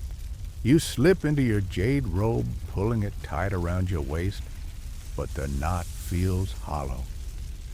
The inner court seems smaller this morning, as though its walls conspire against you. You head to the washing pavilion to freshen your face. An old custom here insists that pale, unsmiling faces reveal nothing, while a subtle tear can display depth of feeling or a calculated lack of it. You dip a cloth into cold spring water, its chill stinging like conscience, and dab at your cheeks. Today's main event, a confrontation with Lady May, your rival who claims the ribbon was hers. You recall from Section 4 how rumors can blossom into full-blown poisons. Now, you stand at the epicenter of one. By mid-morning, you gather in the Hall of Virtuous Conduct, where Lady May awaits. She stands tall in an emerald brocade robe, the morning light glinting off her ornate hairpins. Around her neck hangs a similar ribbon, though thicker and embroidered with silver threads, clearly more ostentatious than the delicate moonlight ribbon you once wore. A hush falls as you approach the air charged with anticipation. A senior tutor presides over this dispute, arms folded behind his back like a scholar guarding ancient secrets. Historians still argue whether disputes among concubines were ever officially mediated or simply left to eunuchs and tutors to resolve in private. Today, though, you face an unofficial tribunal. Lady May's lips curve into a knowing smile. You look nervous, she purrs, voice silk over steel. Perhaps you fear that the ribbon you wore yesterday is now gone forever, because I have found it in my chest this morning, wrapped around a bracket you share. Her words hang in the air like a scented trap. You swallow, tasting nodes of panic. A bracket is a small recessed shelf in each concubine's chamber, used to display ornaments. If her ribbon indeed blew into your bracket, it could have fallen from an open window or slid off a hook, innocent but easy fodder for malice. You step forward, voice steady, though your stomach twists. Lady May, I swear on my honor, the ribbon was not mine. I received a gift from a eunuch. You hold out your hands, palms up, as if embracing the sun. A subtle tremor betrays you, but you pray it goes unnoticed. The tutors exchange glances, scrutinizing your posture. A slip of a shoulder, and you're sunk. You recall Section 5's posture drills. Each slouch could mean exile. Today, posture protects you from rumors that could escort you to the ice-bound stables. Lady May's gaze narrows. Then why was it in my chest with your fingerprint upon it? She lifts the ribbon, her gloved fingers tracing the silk. You raise an eyebrow fingerprint. The ribbon silk is too smooth for any mark. Someone has set you up. A gasp ripples through assembled onlookers. Concubines line the walls, their painted masks inscrutable. Beneath their lashes, you sense glee at your predicament. Rumor says some concubines coat silk ribbons with invisible ink that reveals fingerprints under candlelight, an extreme fringe trick meant to frame rivals. Historians still argue whether that practice ever happened or if it's whispered palace legend to keep novices wary. Either way, you stare at the ribbon, dread curling in your chest like a malevolent serpent. A senior tutor, Madame Zhao, steps forward. Her voice is calm, but carries the weight of authority. Lady Liu, can you account for your whereabouts last night? You take a measured breath, recalling how you were in the lotus garden beneath the moonlight, practicing your stitches in silence, no one to witness. I remained in my chamber, sewing a translator's poem from Section 3 into my embroidery. I did not leave until dawn. You force your eyes to meet hers. A tutor must not suspect dishonesty, or they'll see it like a fissure in a jade vase. Lady May scoffs. The eunuch came to my bedchamber at midnight, found me restless, and gifted me this ribbon when I confessed my insomnia. He said he saw you wandering the corridors and assumed you were careless with my gift. Voices murmur, concubines trade gossip like incense sticks, each rumor burning away at another's reputation. If Lady May's story stands, you'll be branded a thief. You remember Section 3's story of that midnight tutor, rumored to visit dreams? Now you would give anything to summon a dream witness. An adjured tutor steps forward with a tray on it, a jade bowl containing 2 drops of a clear liquid. Concubine Lu is to swear upon dragon's tear water. He intones. Dragon's tear is distilled water that, according to palace lore, prevents any adulteration. Another fringe tidbit that flows through palace mythology like a hidden spring. Soldiers smear it on a suspect's lips. If they bleed or convulse, they are adjudged guilty. Historians still argue whether dragon's tear water ever existed or was a crude placebo used to terrify concubines into silence. Nonetheless, the ritual terrifies you. You kneel on silk cushions, heart hammering. The bowl sits before you, its surface glimmering. You stare at the liquid, imagining it infused with dragon's anger. You uncurl your fingers and reach for the bowl. One sip, and your fate may be sealed. You think back to Section 6's banquet, how even a slight misstep in tea ceremonies could doom you. Today's ritual could unravel your entire existence. You lift the bowl, swallow the water in one breath, and swallow again. Faint trembling racks your lips, but nothing else happens. A silent moment stretches as everyone waits for you to bleed or writhe. You bend your head, eyes fixed on the floor, willing them not to notice the tremor running down your spine. Madame Zhao exclaims, "She is clean." A collective sigh sweeps through the hall, though some concubines' eyes dim with suspicion. You stand sashaying away from the bowl, but a cold tide of fear ripples through your chest. The accusation left a scar, however invisible. Lady May's lips twist in disdain as you step past her. She murmurs to a nearby tutor, "We'll see how long her luck lasts." You swallow, imagining future traps laid across your path. That afternoon, tension clings to you like a heavy cloak. You return to the lotus garden, hoping for respite among the watertight serenity of floating blossoms. Yet you find Lady May perched on a marble bench, an embroidered fan fluttering in her hand, her expression a blend of triumphant smugness and simmering malice. If you pass her without attention, she might twist that into defiance. If you speak, it risks adding fuel to her rumors. You weave past her, nodding politely, but she grips your sleeve. "Tell me, Liu, how's your stitching? Did you finish that poem translation in time?"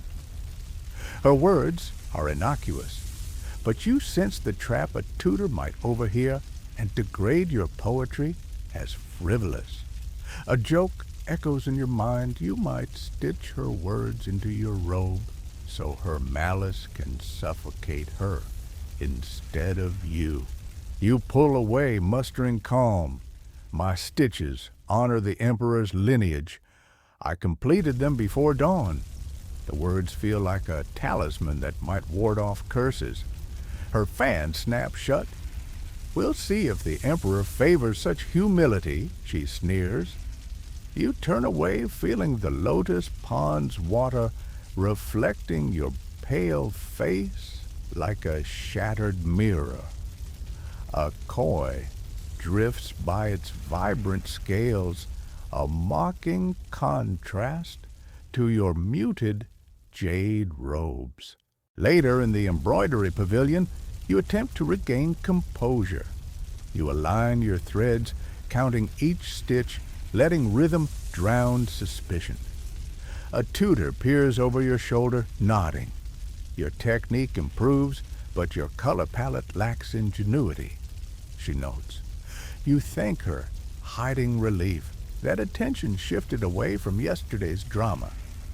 As you focus on carving peony petals in silk, you glance toward Lady May, Who stirs a bowl of crimson dye, nostrils flaring perhaps, plotting another surprise? News arrives that afternoon. The Emperor will tour the West Gardens at dusk to inspect newly planted peonies. You recall from Section 2 that emperors sometimes walked the gardens at twilight for inspiration and to test concubines' readiness for display. A concubine spotted strolling willingly in the gardens could be summoned for private counsel, or if missteps occurred, punished publicly. Today, the West Gardens represent both hope and peril. You crave a chance to catch a glimpse of the Emperor to prove your grace. Yet Lady May might intercept you, planting fresh rumors or even sabotaging your steps among cobblestones damp from afternoon rain. As twilight looms, you position yourself along a cobblestone path leading to the West Gardens, choosing a vantage point where the peony blossoms cascade from their trellises like red waterfalls. The sky blazes with amber hues. Lanterns flicker to life, their soft glow gilding petals. A tutor's voice cracks. Concubines, present yourselves if called. Each of you lingers, hearts pounding in unison. You tighten your grip on your silk sleeves, willing your posture to appear regal rather than rattled. Suddenly, a soft murmur rises behind you. Lady May, accompanied by two other concubines, sinks to one knee and performs a flawless kowtow, her embroidered sash brushing the cobbles. You swallow, understanding that she seeks to curry favor by showcasing piety and submission. A tutor glances her way, nods, and a hush follows. She stands and steps forward, offering a folded scroll as tribute, a poem of delicate flair extolling the peony's virtue. The Emperor's entourage approaches, and courtiers part like reeds in a stream. As the Emperor nears, Lady May extends the scroll. Her lips flick upward in a smile calculated to catch his gaze. You retreat behind a peony bush, heart pounding. Lady May's success feels like a razor slicing the air. Her rivalry with you has just become a public spectacle. As the Emperor accepts her scroll, he crouches to inhale a crimson blossom, his expression inscrutable. You glance at a jagged stone at your feet. Slipped here, you'd be the one stumbling, not Lady May. In that moment, you glimpse her reflection in the Emperor's shadow, proud yet vulnerable. Perhaps you can exploit that vulnerability. A single faux pas from her might redirect his attention to someone else, entirely you. Within seconds, Lady May's triumph turns to tension as one of her hairpins snaps in half, the silvery shards glinting like tiny knives on the pebbles. A tutor gasps. Snapping hairpins is considered a bad omen, signifying broken loyalties. The Emperor straightens his gaze, flicking to Lady May's silent gasp. You step forward, seizing your chance to shine. You step delicately toward the Emperor, offering a small verse recited from memory. Petals fall, yet bloom again. Your Majesty's grace outshines the stars. Your soft voice drifts across the garden like incense smoke. The Emperor's gaze shifts, focusing on you for a moment that stretches like a silk ribbon in the breeze. He inclines his head in acknowledgement before resuming his tour. You retreat as Lady May recoils, her eyes narrowing into slits of fury. A tutor leans over and whispers that hairpin snapping often led to a concubine's demotion, a superstition that the court took wickedly seriously. Historians still argue whether hairpins truly held such mystical influence, or if that belief was a crude tool wielded by powerful consorts to crush rivals. Regardless, Lady May's status teeters on a blade's edge. In the evening, word spreads that Lady May has been demoted to lesser duties for her hairpin mishap. You exhale, startling at how shallow your breath feels. The ribbon fiasco fades into the background now that Lady May's own misfortune reigns. Yet relief doesn't settle in your chest. Instead, guilt lingers. You wonder if you manipulated fate rather than relying on merit. Outside, lanterns blaze as concubines return to their chambers, some murmuring congratulations, others casting sidelong glances at you. Suspicion lingering like incense smoke. You enter your quarters and close the door quietly. A maid brings you jasmine tea, the steam curling around your fingers.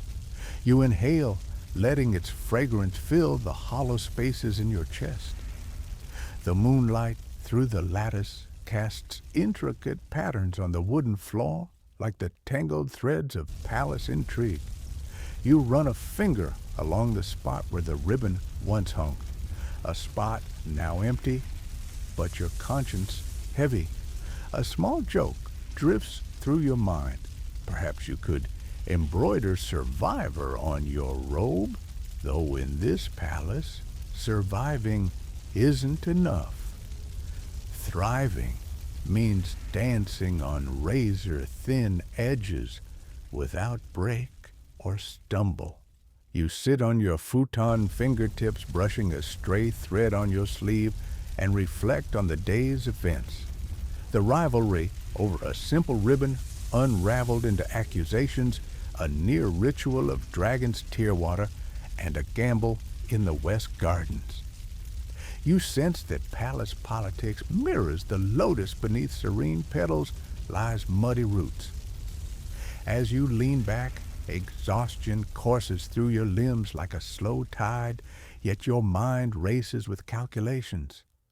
Tomorrow, you know, will bring new ribbons, metaphorical and literal, and someone will seek to claim them for themselves. Outside your window, the nightingale sings in a plaintive note, a gentle reminder of life beyond the palace walls. For a moment, you imagine stepping outside, leaving the labyrinth of silk and poison behind. But then you recall Section 1's journey through those red gates. You can't turn back now. The floor beneath you feels like a stage where every whispered word, every stolen glance could send you spiraling into oblivion. As you close your eyes, you let the lotus-scented breeze from Section 4 drift through your memory, comforting, yet bittersweet.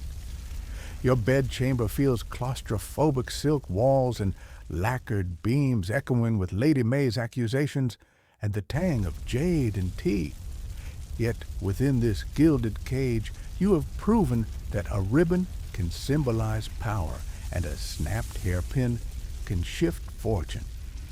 You press your hand to your heart, reminding yourself that navel breaths once taken deeply could be replaced with shallow gulps of fear.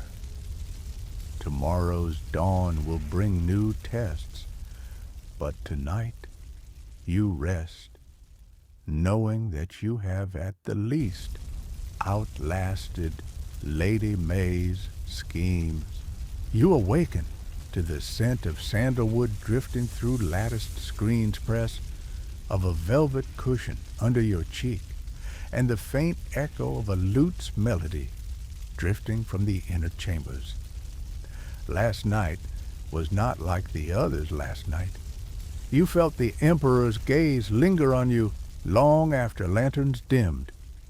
Historians still argue whether emperors ever truly engaged in late-night strolls through the harem, or if servants merely whispered soft lullabies of romantic intrigue. Either way, rumors say His Majesty found you asleep reading under the silk canopy, and demanded your presence.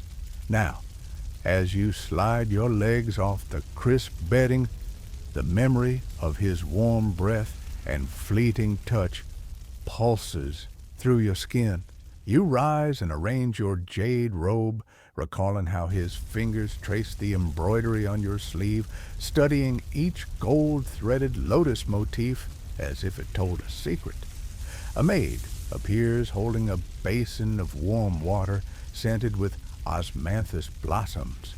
She dips a cloth and begins to wash your feet, her gentle ministrations making you feel both precious and exposed. She hums an old lullaby, one said to soothe restless souls in the palace's deepest halls.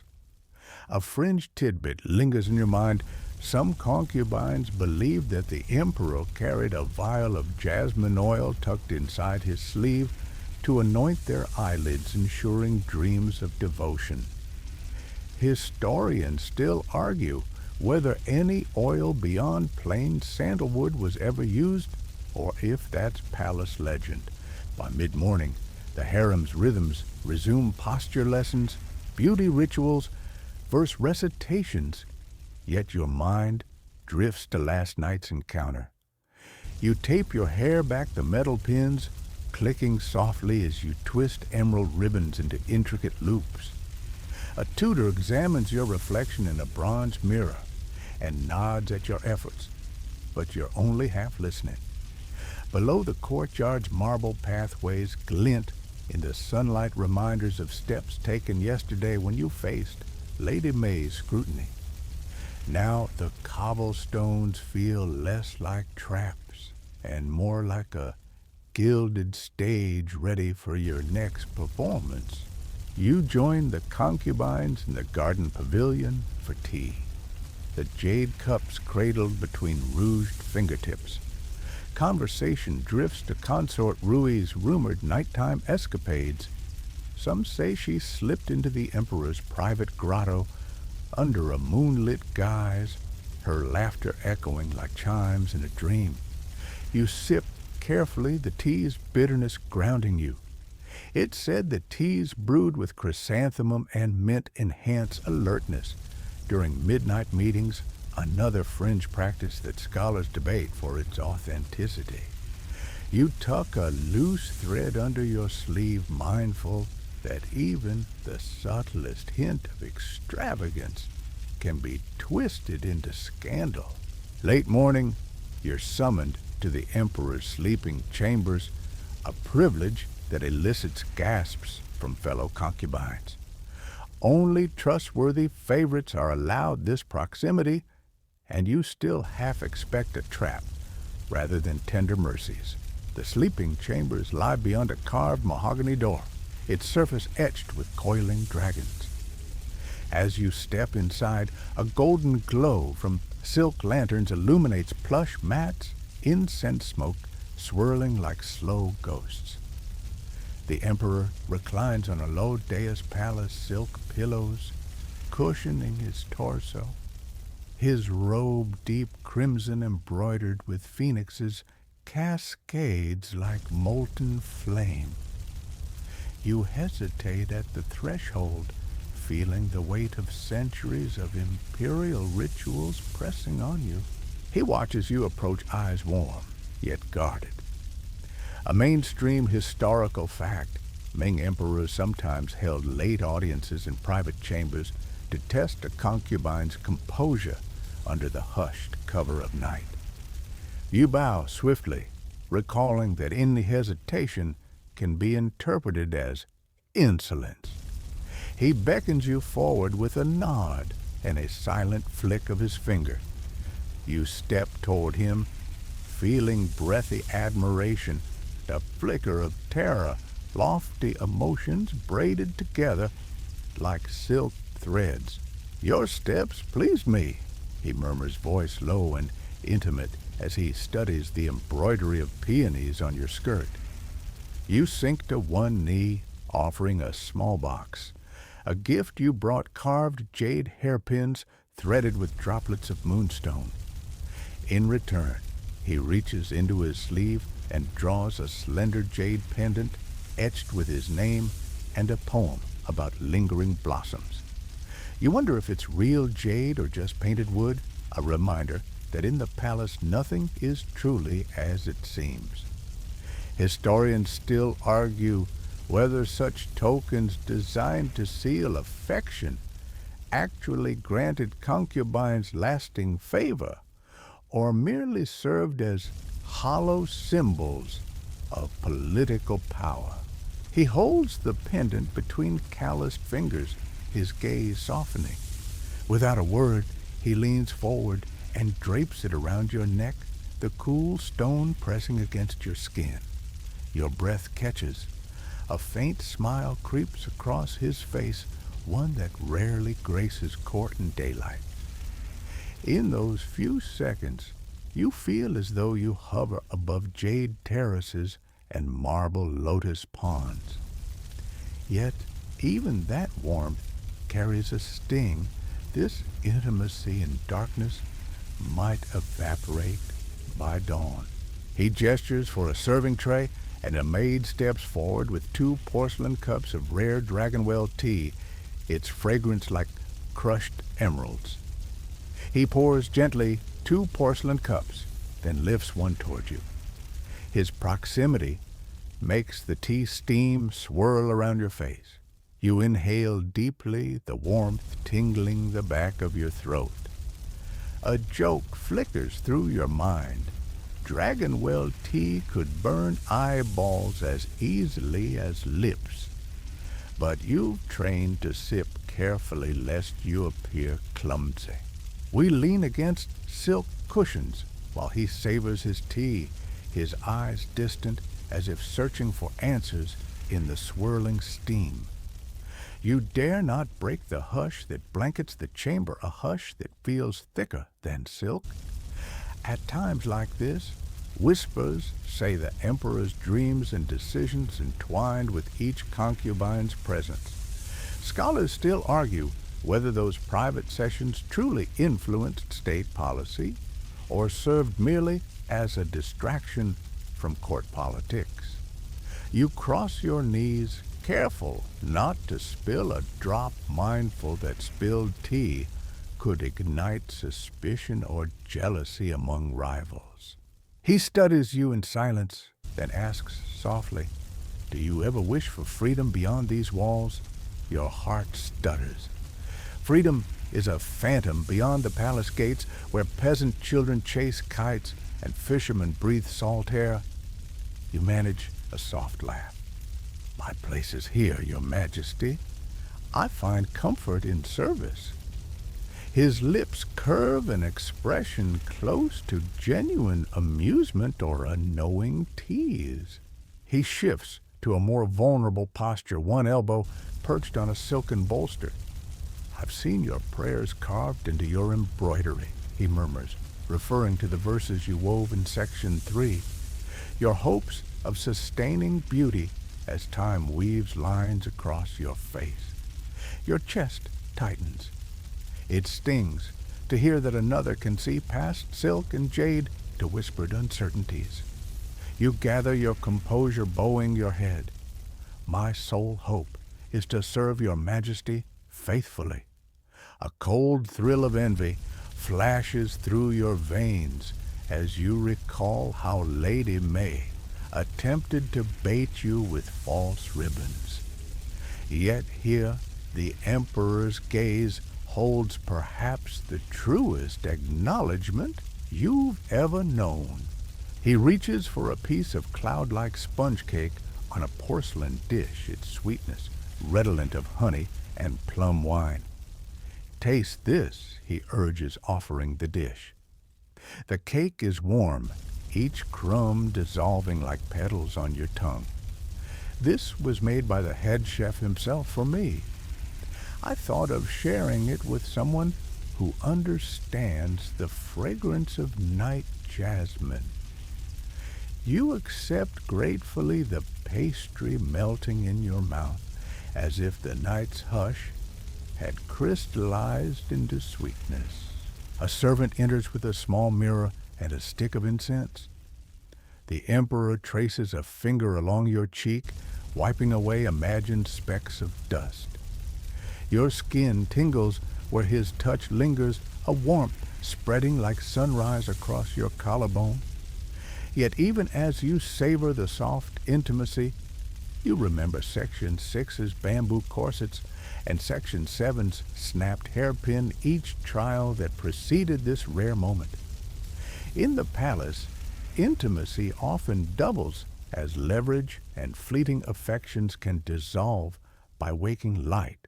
He studies your reflection in the mirror, nods slightly, then leans close to whisper, "Remember the lotus in the west garden, how it blooms only at twilight? So too must your beauty shine in the hour of darkness." A shiver trails down your spine. Under his breath, you hear the rustle of his silk sleeves as he withdraws. In that moment, you realize you're both honored and trapped, honored by his attention, trapped by its impermanence and usedness.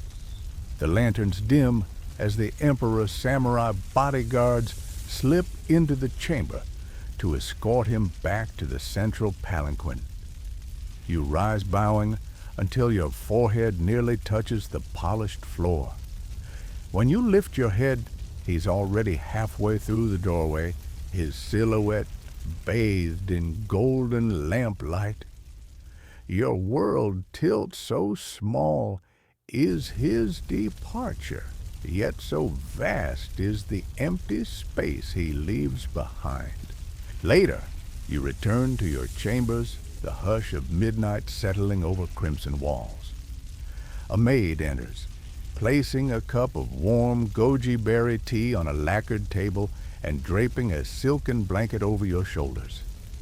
You recline on your futon, trace the jade pendant at your throat, its cool weight, a constant reminder of last night's closeness. You press the still wet fragrance of jasmine from Section 5 to your lips, savoring its sweetness. In this silent chamber, you reflect on the paradox of the emperor's favor. It's as ephemeral as dew on lotus leaves, yet it holds the power to shift every thread of your destiny. You drift toward sleep, remembering the emperor's parting words, how your beauty must bloom under the hush of night like the lotus. A joke whispers in your mind, maybe your heart is like that lotus, emerald and fragile, floating on a sea of treacherous blooms. As your eyelids close, you cling to the memory of his whispered praise, knowing that tomorrow's dawn might find you forgotten or fiercely desired. You exhale, letting the night's fixed perfume wrap around you and slide into dreams where lotus petals spiral into starlit skies. Moments of intimacy blossoming in the darkness before daylight claims them once more. You awake to the clang of ceremonial bells echoing through crimson halls. New Year's festival has arrived, and with it the palace transforms into a stage for power plays wrapped in silk and incense. You smooth your jade robe, recalling last night's hush with the emperor in his sleeping chambers. Today openness gives way to hidden daggers masked by bright lantern light. Historians still argue whether concubines ever truly held power during festival rituals, or if they were merely ornamental pawns in court politics. Either way, today's New Year's pageantry feels little like celebration and more like a gauntlet you must navigate in strict alignment with hours-long protocols designed to please ancestors and tug at imperial pride. You shuffle into the Hall of Grand Harmony as frosty winter sunlight glints off ornate dragon pillars. Outside, the courtyard's marble floor is cold enough to numb your toes through silk slippers, but you dare not appear uncomfortable. A mainstream historical fact: Ming Dynasty New Year celebrations involved elaborate sacrifices to heaven and earth, with the emperor leading rites that lasted for days and required precise choreography. You steady your breath, remembering Section 8's intimate moment with him today. He's a distant monarch, issuing silent judgments from his throne rather than a confidant in a quiet chamber. The hall overflows with courtiers, concubines, eunuchs, and high-ranking officials. The air swirls with fragrant incense, sandalwood blended with sweet osmanthus, reminding you of that jasmine-scented tea that once grounded your nerves. Yet here, scents serve as distractions. Behind delicate wafts lie rivalries more cutthroat than any winter frost.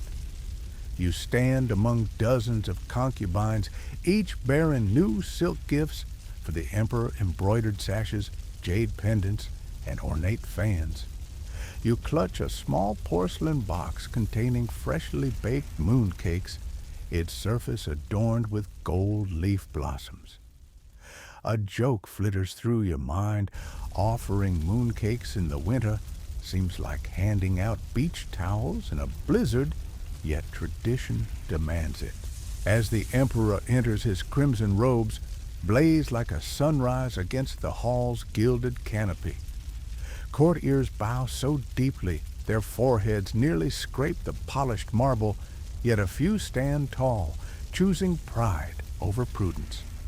Rumor whispers that one such courtier was stripped of rank for last year's slight bow, forced to tend palace stables for a season. You suppress a laugh at the image of a nobleman mucking out stalls and finery, though you suspect the smell alone would have driven him mad far sooner than discipline ever could. The emperor settles onto his jade throne, and an official begins the sacrificial rite. Incense spirals toward carved ceilings where dragons and phoenixes seem to shimmer with ancestral approval. You present your mooncakes on a lacquered tray hands, steady despite frigid air that chills bones and resolves alike. The emperor inspects your offering, nods curtly, and the tray is whisked away. If he tastes your mooncakes and finds them less than perfect, rumor says you might spend a week gathering firewood for palace kitchens, an ignominious fate that would leave your hands calloused and your dignity in splinters. A joke surfaces. At least splitting logs is less suffocating than a bamboo corset, though the manual labor might clash with your porcelain skin. Behind this solemn ritual, court factions circulate like whispering serpents. You overhear references to the North Gate faction, led by a prince who controls grain shipments, and the East Pavilion Alliance, whose eunuchs claim to hold sway over palace artisans. A fringe tidbit tickles your senses. Some say a faction loyal to the Western Gardens bribed palace musicians to play off-key, hoping to derail rivals' processional rhythms. Historians still argue whether such musical sabotage ever occurred or if it's palace lore meant to scare new concubines. You glance around, noting a cluster of concubines whispering by a lotus-patterned pillar. Ghosts of Section 4's conspiracies seem to dance around you once more. Mid-morning brings the lion dance performance. Vibrant lion heads painted in scarlet and gold whirl through the courtyard, acrobats tossing themselves upside down on long poles. The drums thunder so loudly your heart flutters like a caged bird. You're told to stand still as the lion approaches, lest you be mistaken for a performer in need of a new silk gown. A tutor admonishes you. No jittering beneath the lion's gaze. Composure equals worth. You find your feet rooted, yet a joke surfaces. You'd rather dance with a lion than navigate palace gossip.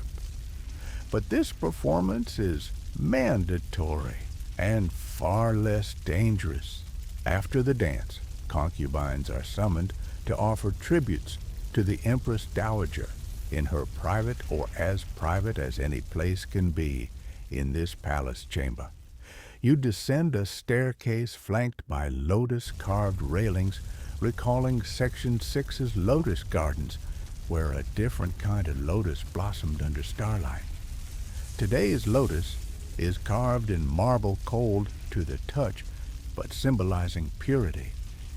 You step into the Empress Dowager's chamber, where she sits like a raven on an ebony throne, her skeins of white hair arranged with peony pins. You present her with a delicately embroidered patch showing cranes in flight, an offering meant to signify longevity. If you err in your presentation, showing too much eagerness or faltering in your bow, you risk being sent to stitch winter quilts for palace laborers. A joke teases your thoughts at this rate. You'll make more quilts than poetry. The Empress Dowager's eyes flick toward your embroidery. She tilts her head, studying the crane silhouettes, then nods with approval. You exhale relief, flooding your chest like melted snow in early spring. Suddenly she speaks. In a hushed tone, rumor reaches me that the Northgate faction intends to present a tribute of red-crowned cranes painted in gold this evening. If their offering surpasses yours, I advise you to maintain humility. You bow again, careful not to let gratitude or fear show. Outside her chamber, gossip ripples among concubines like wind over water. Some say red-crowned cranes symbolize fidelity, but others claim the emperor loathes them, associating their red crowns with bloodshed. Historians still argue whether the emperor's disdain for certain symbols held genuine weight, or if they were slanderous fabrications by anxious courtiers. By midday, you're called to the Hall of Celestial Harmony for a ritual banquet where the Red Gate faction's tribute is displayed. You thread a path through lacquered columns and folding screens, each panel intricately painted with mythic emblems. On a raised dais, an ornate cage holds painted wooden cranes perched on golden branches. Around it, silken pillows for concubines to sit cross-legged in lotus position, an exercise in patience and intimidation. You bow, sitting with proper posture that's more excruciating than the bamboo corset from Section 5. At least then, your spine could shift slightly in your sleep. Across the hall, members of the Northgate faction stand beaming with pride. The prince in charge of grain shipments smirks at you a silent challenge. Next to him, a concubine in a rose brocade robe brushes her lips with a subtle crimson hue. You recall Section 7's cautionary tales of rivals painting their lips rouge to distract attention. A joke teases your mind. Sometimes you wonder if everyone here is more painted than a festival float. Court musicians shift into a lute solo, providing a delicate backdrop as offerings are tasted. The Empress Dowager watches as the first crane is lifted from its perch, revealing within its hollow body a stash of fragrant spices. A gasp ripples through the court-hidden spices were once considered evidence of clandestine feasts, a treasonous offense if meant for private consumption. Rumor slithers that spices in the Forbidden City's kitchens were more precious than gold, a fringe notion that scholars still debate. You swallow, imagining how many spices you've wrapped in mooncakes without suspecting treason. A tutor slowly approaches to present your mooncake tribute. The Empress Dowager tasted her expression unreadable. Time slows as the tea server pauses, eyes flicking between you and the Empress Dowager. Finally, her lips curve into a faint nod. The hall exhales collectively. Your offering holds its own against golden craned spectacles. A wave of triumph warms you. It's small, but in this palace, small victories bloom like lotus petals in winter air. As the ritual banquet concludes, you navigate toward a corridor where a cluster of eunuchs linger near a locked door. Word spreads that the emperor will convene a private council tonight, with factions vying for his ear. You catch snippets, arguments over grain, taxes, tensions over newly appointed provincial governors, and whispered accusations of treason leveled against the Northgate prince. A fringe statement floats in your mind. Some say eunuchs controlled the pace of council meetings by adjusting incense burner vents, making meetings end abruptly when rivals' faces flushed red. Historians still argue whether eunuchs' subtle manipulations ever swayed imperial policy, or if it's a myth spun to demonize palace servants. You slip past the eunuchs and down a servant staircase to the inner courtyard, hoping to find Zia, now demoted advisor to Consort Liu. She greets you, scarf fluttering in the cold air. "You did well today," she murmurs, slipping a small jade charm into your palm. A token of alliance, wear it in your robes. If you falter, rub it, and I'll guide you through the shadows. You stare at the charm, a carved lotus pendant, and feel its weight as a promise. A joke flits in your mind. Now you carry secret jade weapons in pockets rather than silk threads and fans. But at least this jade won't snap like Lady May's hairpin. Night descends, and the palace lanterns blaze like frozen stars. You return to your quarters, mind swirling with today's alliances and enmities. The New Year's festival, with its lion dances and golden cranes, was a spectacle of power and secrecy. You recall Section 6's banquet trials and the rivalries from Section 4. Today's politics felt like weaving a tapestry made of razor wire. Yet for this night, you've survived unscathed and even managed a small triumph. As you settle on your futon, you trace the carved lotus on the jade charm and the subtle drip of incense still lingering in your room. Tomorrow, you know the post-festival calm will bring new challenges, whispers of poison in festive dishes, or shifting alliances as winter frost gives way to spring's uncertainty. But for now, you lean back, letting your spine ease out of rigid posture, and imagine a lotus bloom opening beneath starlight.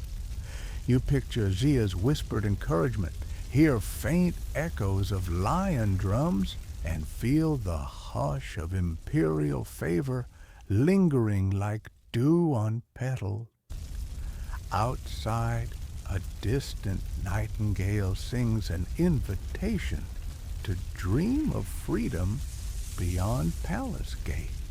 You wake to a faint clatter of porcelain cups from the hallway, the soft chime reminding you that breakfast or something masquerading as breakfast awaits. Yet today, your appetite wavers under the shadow of unseen threats lurking behind gilded screens. News reached the harem. Before dawn, a servant in the western quarters succumbed to a fever so swift it felled her in hours. Tongues wagged that it could be plague, a terrifying specter that haunts the city, drifting like a restless spirit through narrow streets. Historians still argue whether the Ming dynasty's last major plague in 1643 actually began in the port of Ningbo or emerged from caravan routes near Shanxi. But either way, disease was as common as gossip.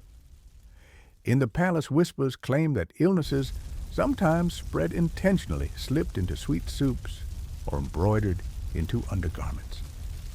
Your heart hammers as you pull your screen aside, recalling Section 9's New Year's pageantry, and how quickly celebration can twist into mourning. You slide into a pale silk robe, the fabric brushing against your skin like a gentle reminder of fragility. A maid presses a cup of rose-infused tea into your hand, its warmth a small comfort against morning chills. You sip slowly, savoring the floral sweetness while recalling Section 5's thick rice flour masks. Some concubines used to ward off dust. Back then the idea was quirky. Now it feels like a feeble shield against unseen microbes. A fringed tidbit lingers. Some court alchemists reportedly ground tiger bones into powders to ward off disease, though whether any concubine survived ingesting such a concoction or was simply guzzling chalk remains a matter of palace lore. You swallow the last drop, reminding yourself that tea is both comfort and distraction. Down the corridor, you pass the apothecary hall, where a cluster of eunuchs hover over glass jars filled with dried herbs. The leather scent of ginseng mingles with something acrid, perhaps powdered arsenic, if rumors hold. You remember Section 7's rivalry over ribbons and how easily silk can conceal poison. A joke drifts to your lips, perhaps. Poison is the palace's most consistent offering, served up like morning porridge. Yet today, plague feels deadlier than any blade hidden in an embroidered fan. At the dining pavilion, concubines gather for a sparse meal, congee sweetened with goji berries, dried dates, and a small portion of steamed vegetables. The air is thick with unease as everyone flirts with ritual and fear, a mainstay historical fact. Ming court doctors often attributed sudden fevers to heavenly punishment for moral failings, recommending corrective rituals over quarantine measures. You recall Section 2's mention of infectious outbreaks in the inner court and contemplate how purity rituals might fail to stop a microscopic invader. A tutor insists that you recite a protective mantra before eating, but you suspect it's more about soothing nerves than stopping disease. You eat slowly, each spoonful a measure of anxiety. Did the cook dip her hands in hot oil or skip a step to scrub her palms? A slip here, you could be labeled tainted, sent to isolate among the lower servants. After breakfast, you head to the lotus garden, hoping the crisp air and circulating breeze offer solace. The low hum of a bamboo fountain soothes your nerves as you approach a marble bench, recalling Section 4's gossip about poison-laced petals. You spot a cluster of magnolia blossoms drifting on the pond surface, their petals like pale hosts on dark water.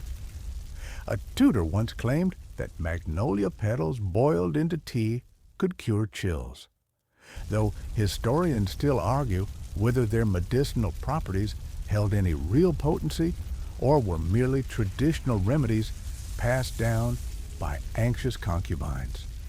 You dip a finger into cool water, sending ripples outward like silent prayers that any illness hasn't already crept into your veins. As you trace the water's surface, a group of concubines in lavender robes passes, each holding embroidered sachets filled with fragrant herbs, mint chrysanthemum, and a dash of saffron believed to strengthen the lungs.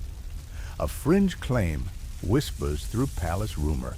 Some sachets contained shredded toad skins as a precaution against disease, though whether any concubine awakened from such aromas unscathed or blind from ocular paranoia is widely debated. You inhale the herbal scent, letting it fill your nostrils. But a pang of doubt lingers. Can any fragrance truly guard against unseen killers? Mid-morning brings an audience in the inner chamber of cleanliness, a room dedicated to hygiene that some concubines mock as a vanity project. You enter a space that gleams with polished bronze basins and porcelain bowls. A head eunuch oversees as you step forward for a ritual cleansing hands, face, feet, each dipped into separate bowls of water infused with powdered pearl and bitter orange peel. The peels float like tiny boats on turquoise water, sending citrus notes curling through the air. You recall Section 1's mention of crushed pearl powder. For whiteness today, the same ingredient mixes with rituals meant to cleanse your body of toxins. A joke surfaces soon. You'll need a crucible to test if you're pure enough to breathe the same air as royalty. A medicinal tutor places a pair of cloth mittens over your hands. Within them, you feel the rough texture of coarse hemp. Today's exercise is to scrub your palms until they glow like polished jade. You hold one mitten against your cheek, its scratchy fibers teasing your skin. A sudden memory in Section 6's banquet concubine Wen was accused of hair in the soup, leading to disgrace. Now, even invisible germs can forge similar destiny. The eunuch hovers ready to mark any area you neglect. You scrub with slow, deliberate strokes, imagining each friction as an exorcism of disease. The scent of bitter orange makes your head swim, though it could be a clever distraction from darker dangers. Next, you're led to a dais where a small vial of charcoal sits. Apply this to your wrists, a tutor instructs, and inhale its aroma. You rub the charcoal paste onto your skin, feeling a gritty coolness that reminds you of ashes scattered on winter fields. It's said that charcoal absorbs toxins, though historians still argue whether such practices genuinely prevented illness or merely offered a placebo to anxious court members. You breathe in the smoky scent, a reminder that death can bud from the tiniest particles, slipping through robes like a phantom. As the ritual ends, you wipe your hands on a clean linen cloth, an unspoken challenge to avoid an invisible assassin leaving its fingerprint. You bow and step away, feeling a layer of tension lift, though the thought remains that unseen threats lurk in every corner. In Section 8, the Emperor had offered intimacy and comfort in his private chambers. Today you wonder if any comfort remains in a place where disease can strike as easily as jealousy. Late morning, you're summoned to the embroidery pavilion, where the head seamstress runs a faintly scented incense to keep away pests. You settle at your frame thread in hand and begin to stitch an intricate lotus pattern using silk dyed with powdered cinnabar, a vermilion pigment associated with vitality. A fringe note surfaces. Some dyes included mercury to deepen tones, causing concubines to develop tremors that were passed off as delicate traces of otherworldly beauty. Historians still argue whether mercury poisoning influenced the demise of certain favored consorts, or if it's merely a cautionary tale to frighten newcomers. You steady your hands against the loom's frame, marveling at how each twist of silk thread can carry both color and contamination. Your mind drifts back to Section 7's rivalry with Lady May, recalling how she once claimed you handled her ribbon too carelessly. Today's concerns feel similar. Even a single misstep in sterilization can brand you unclean. You glance at the silk threads beside you, dyed in vibrant greens and rosy pinks, and wonder if they hide microscopic dangers too. A joke flutters to the surface. Perhaps you should stitch little masks for your thread to keep it safe from airborne microbes. Suddenly, a maid slips a small note into your lap. Unfolding it, you read a scrawled message. Beware courtiers from the East Pavilion. They trade poisons like spices and can taint embroidery dyes. Your pulse quickens. You recall Section 9's mention of spices hidden in wooden cranes, gift that doubled as Trojan horses. You trace the note's edges, impressed by the daring behind its delivery. Cocktail of fear and curiosity swirls in your mind. A tutor warns that any whisper of poison conspiracies can lead to solitary confinement and irony, since isolation is exactly the remedy for infection. You assure yourself the note is simply a ploy to stir paranoia, but doubt lingers like ink on silk. At noon, you're escorted to the infirmary wing for a mandatory health check.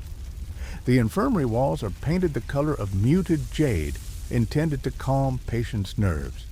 A court physician dressed in white robes beckons you before a low table strewn with herbal vials. He asks you to lift your wrist while he checks your pulse. As his fingers press against your wrist, you sense a whisper of anxiety. Has he noted a feverish thrum? His eyes narrow as if he is deciphering ancient prophecies hidden within your heartbeat. A mainstream fact, Ming physicians often assessed pulse patterns to diagnose illnesses, believing that each leaden or quickened beat signified imbalance. Today, you pray your pulse reads as normal and not marked by malevolence. After his examination, the physician hands you a small sachet of powdered musk and dried chrysanthemum. Crush this between your palms twice a day. He instructs to clear the breath and dispel dampness. You tuck the sachet into your inner robe pocket, its weight a minor solace. Whether musk truly clears breath or merely perfumes, panic remains a topic that historians still argue about. You imagine sprinkling the powder on silk cushions, though perhaps it would prove more useful tucked inside a fan to stall infection. Mid-afternoon, you retreat to your quarters where the red lacquered walls seem to loom in closer than usual. The palace's silence grips you as you recall Section 3's cold jade roller and how the emperor's favored concubines enjoyed intimate brushstrokes as comfort. Today, the only brushstroke offered is by a maid applying white powder to your face to mask any pallor. A joke teases your exhaustion. If powder could hide a plague, the palace would never end its pursuit of porcelain perfection. You sink onto your futon, pulling a thin silk blanket over your knees. Under the latticed window, a single lotus blossom drifts by an echo of garden serenity that now feels like a distant memory. You close your eyes, imagining petals curling on still water, hoping that calm washes away the dread of unseen invaders. The last thought before sleep claims you, whether plague or poison. The palace's threats are as silent as falling snow, but far colder.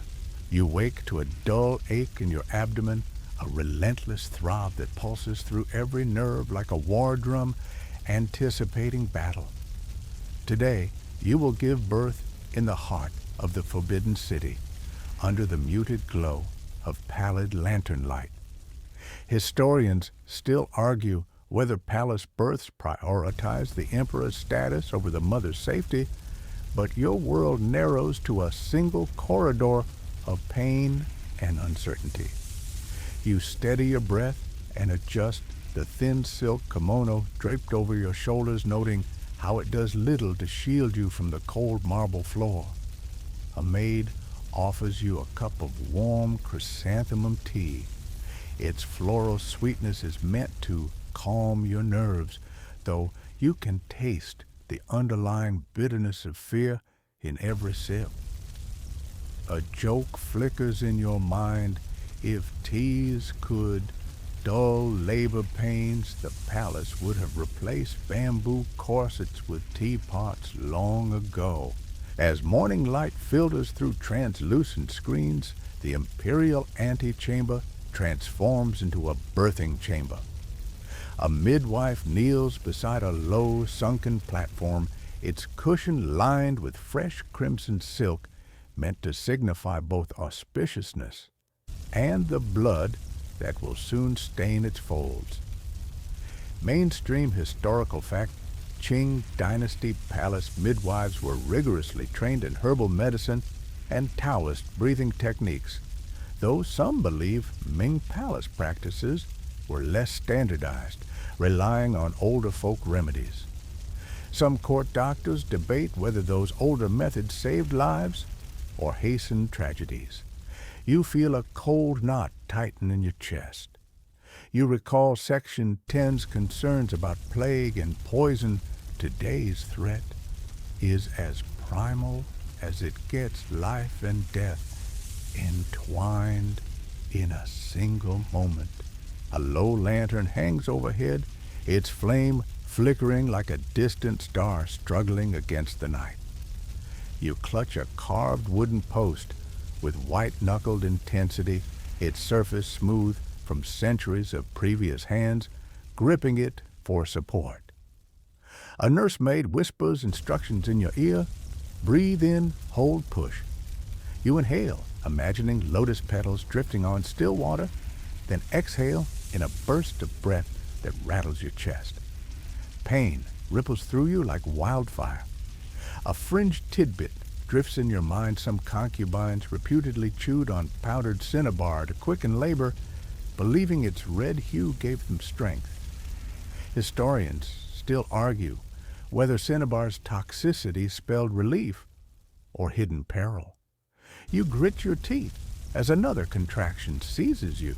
Court doctors in white robes hover at a respectful distance, their faces a blend of clinical detachment and concealed curiosity.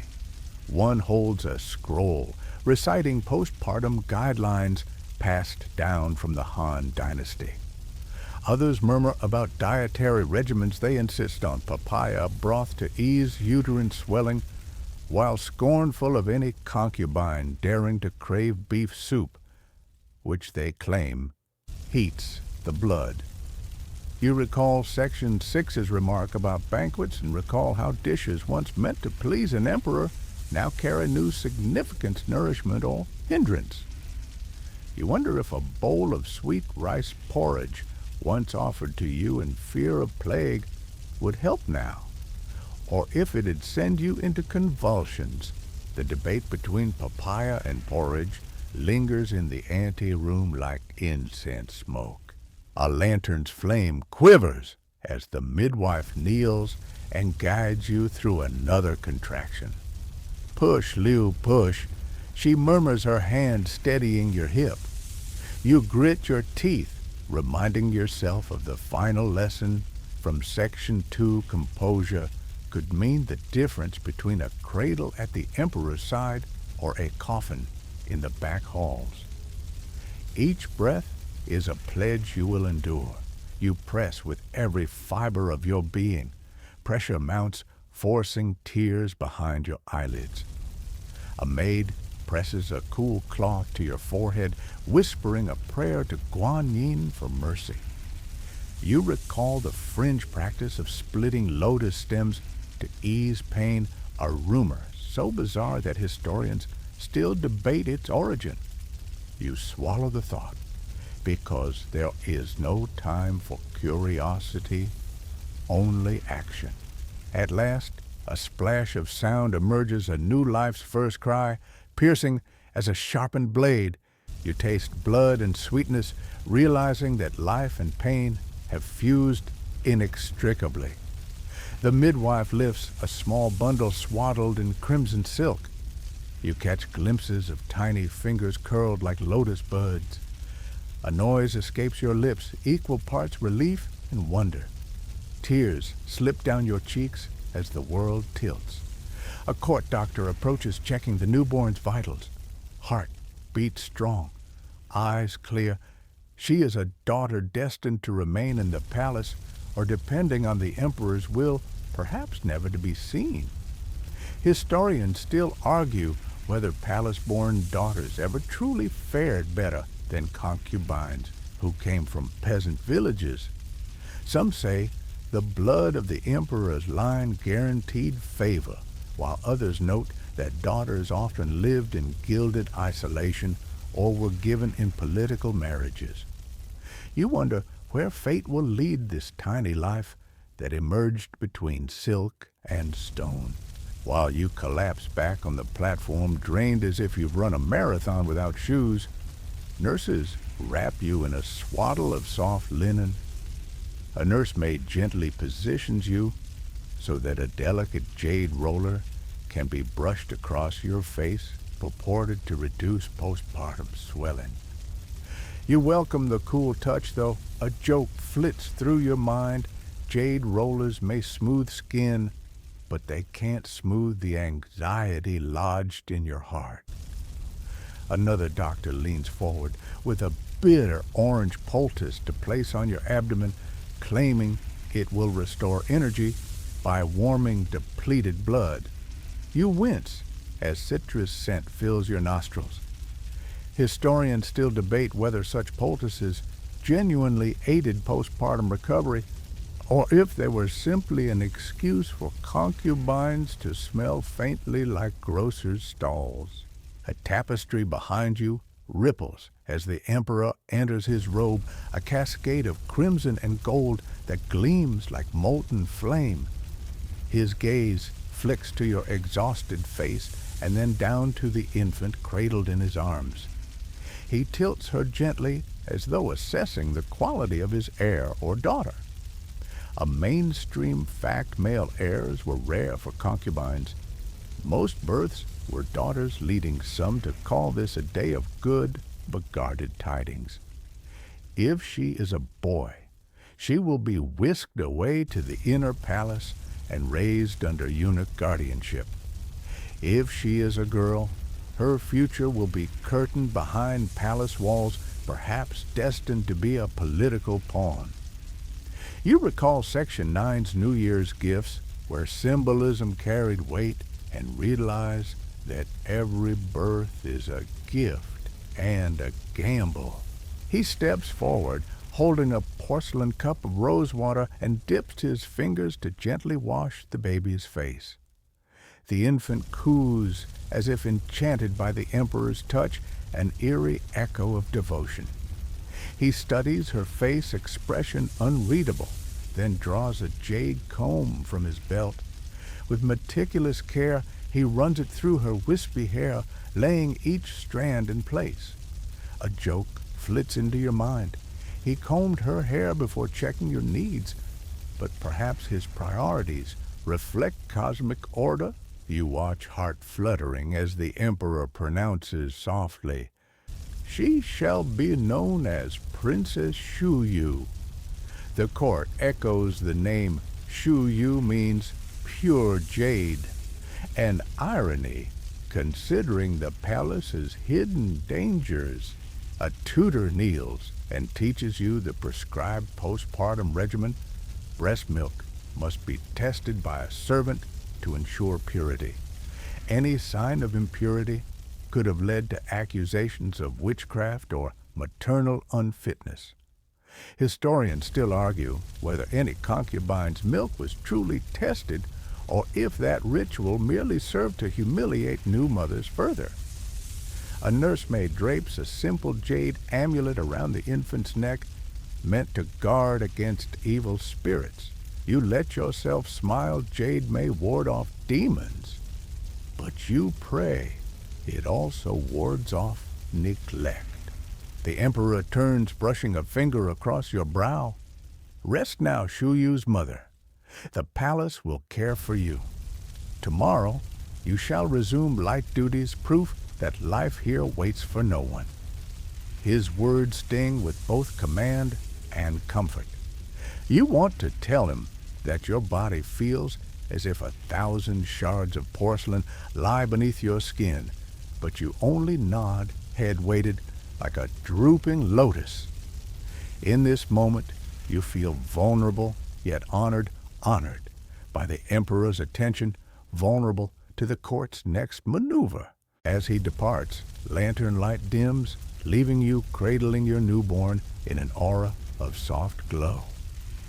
A nursemaid leads you to a thin mattress laid near a small window. Through the screen, you catch a glimpse of orchid blossoms outside, a reminder of gentler worlds beyond palace walls. You place your daughter's head gently against your chest, feeling her tiny heartbeat in time with yours. A rhyme from Section 3's poetry workshop drifts through your mind. Petals bow to your radiant glance today. Those petals are your daughter bowing to imperial radiance as much as to your love. Night descends, and you whisper lullabies learned from the Lotus Pavilion songs meant to soothe restless souls. You recall Section 1's introduction, where incense curls through corridors, mingling fear and beauty. Now incense flickers around you as though celebrating new life. Yet shadows of doubt linger. Will your daughter ever know a life beyond silk and stone, or will she become another whisper in court intrigue? A joke surfaces, perhaps she will grow up selling embroidered lotus patterns in street markets. Though the thought brings guilt as potent as any poison. You close your eyes, the infant's breath, a gentle drum against your chest. Tomorrow holds postpartum rituals, forced bed rest in a chamber, sealed for lunar cycles, consultations with court physicians to ensure no hidden fevers, and prayers to ancestral spirits for her future. Historians still argue whether closed postpartum practices protected both mother and child, or simply isolated concubines until they were forgotten. Yet, for this moment, you savor the warmth of new life. In the hush of the palace night, you cradle Princess Shuyu, a pure lotus born amid marble and mandarin wood, hoping that her path will be softer than yours. You wake before dawn, body still weary from postpartum confinement, yet restless with a new unease. The jade amulet around Princess Shuyu's crib glints in the faint lantern light, a silent reminder that life here marches on regardless of wear or tear. Today, you will confront fading beauty, that silent specter stalking every corridor of the inner court. As you swing your legs over the edge of the faintly scented mattress, a maid slips into the chamber with a basin of warm water and a twisted bundle of fresh lotus petals. The petal softness against your skin recalls the first time you felt lotus-scented air on your cheeks in Section 2. Now they serve as a last-ditch attempt to mask emerging lines and dull skin. A mainstream historical fact: during the Ming Dynasty, imperial concubines typically lost favor once they passed their mid-20s, as emperors preferred younger faces to grace their courts. You glance at your reflection in a bronze mirror, propped on a lacquered stool, the surface hazy with moisture.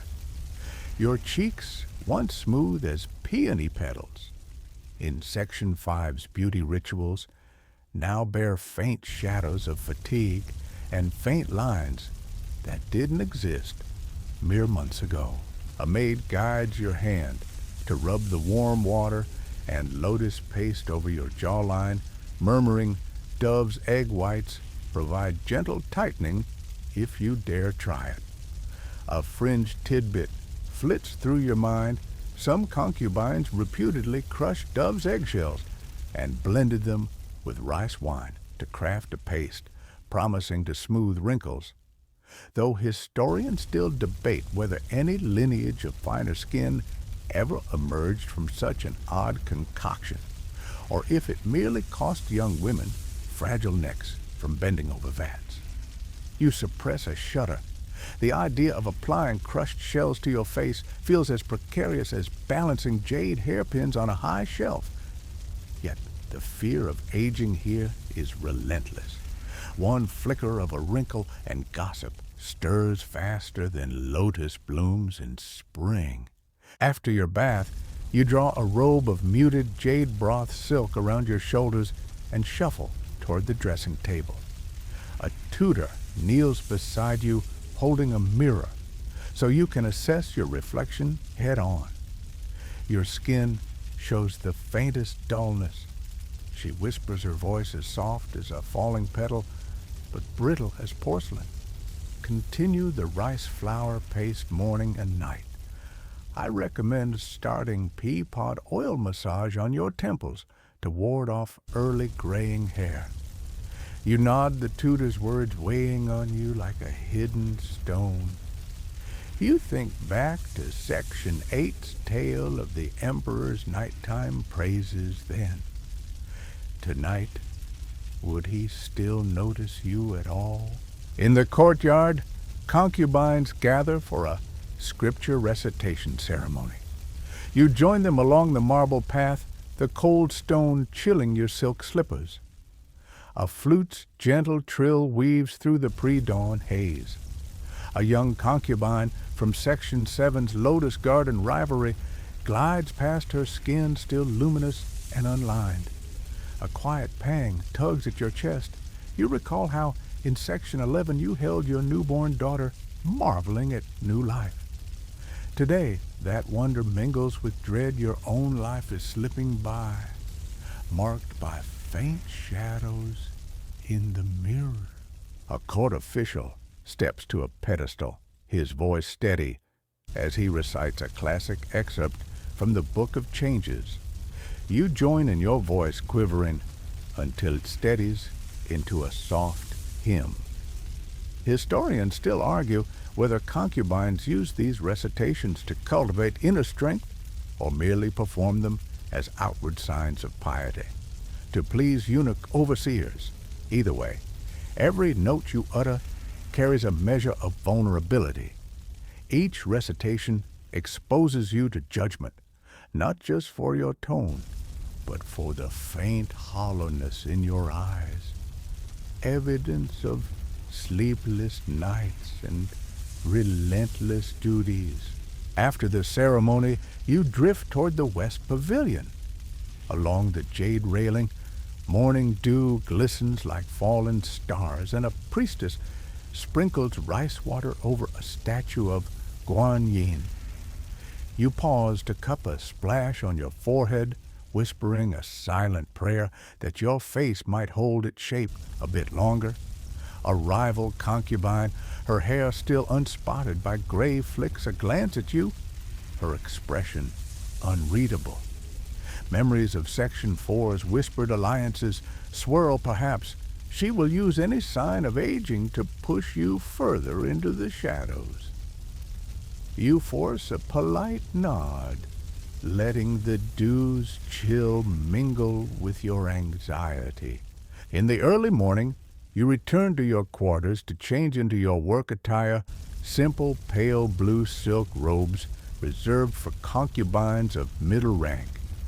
As you adjust the robe around your shoulders, the fabric feels heavier, pressing more firmly against your body than it once did. You recall Section 6's banquet preparations and the weight of trays filled with pearl white dumplings. Today's weight is more personal, a burden of time, etched into skin and bone. A maid steps forward to bind your hair, a task grown more difficult as each coil threatens to show gray threads if twisted too tightly. She hums a low tune, a lullaby you recognize from Section 12's slippery first minutes, the same melody that soothed you when pain was more raw than lines on your face. By mid-morning, you're summoned to attend a council of concubines, a gathering of mid-level consorts convened by a tutor to discuss upcoming palace events. You enter a small antechamber where ornate carpets muffle your footsteps. Around a low mahogany table, 5 concubines sit, each bearing signs of either rising favor or impending decline. A tutor unfurls a scroll detailing next month's garden festival, assigning roles. Some will recite poetry, others will play gukien.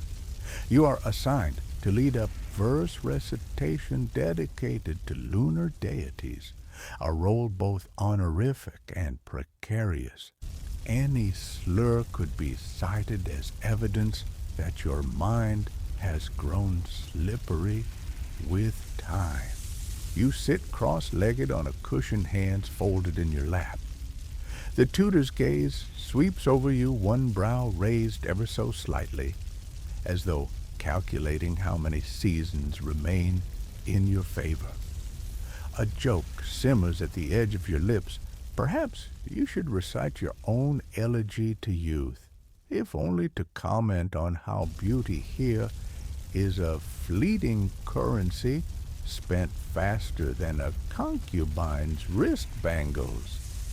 Instead, you bow silently, forcing outward calm. The meeting concludes with whispered instructions on posture and presentation. The tutor reminds you to hold your sleeves at a strict length to maintain a straight spine, lest a slouch betray exhaustion and invite speculation. You recall Section 5's bamboo corsets and the excruciating drills that forced every shoulder back, every head lifted in rigid grace. Today, your spine still desires relief, a momentary lash of pain to remind you you're alive. The tutor's instructions echo in your mind. True grace is as rare as a perfect peony bloom in frost. After the council, you slip into the small garden pavilion to practice your verse. You stand on a carved marble dais, overlooking a pond where lotus blooms still cling to life despite winter's chill. A tutor from Section 3 once compared a successful recitation to peonies reflecting on still water, an image you repeat in your head, each syllable chosen as carefully as your daily rice flour mixture. Your voice runs through the poem Moon's Mirror, bathes jade terraces. Silence weaves threads of time, lotus fades, but petals linger, beauty bows to fate's design. You inhale deeply, imagining that with each line you might wrest back a fragment of youthful radiance. Yet, as the final phrase trails off, you catch your reflection in the mirror, smooth water cheeks, slightly hollow eyes, ringed darker than before. A pang of sorrow clenches your heart, sharper than any lance.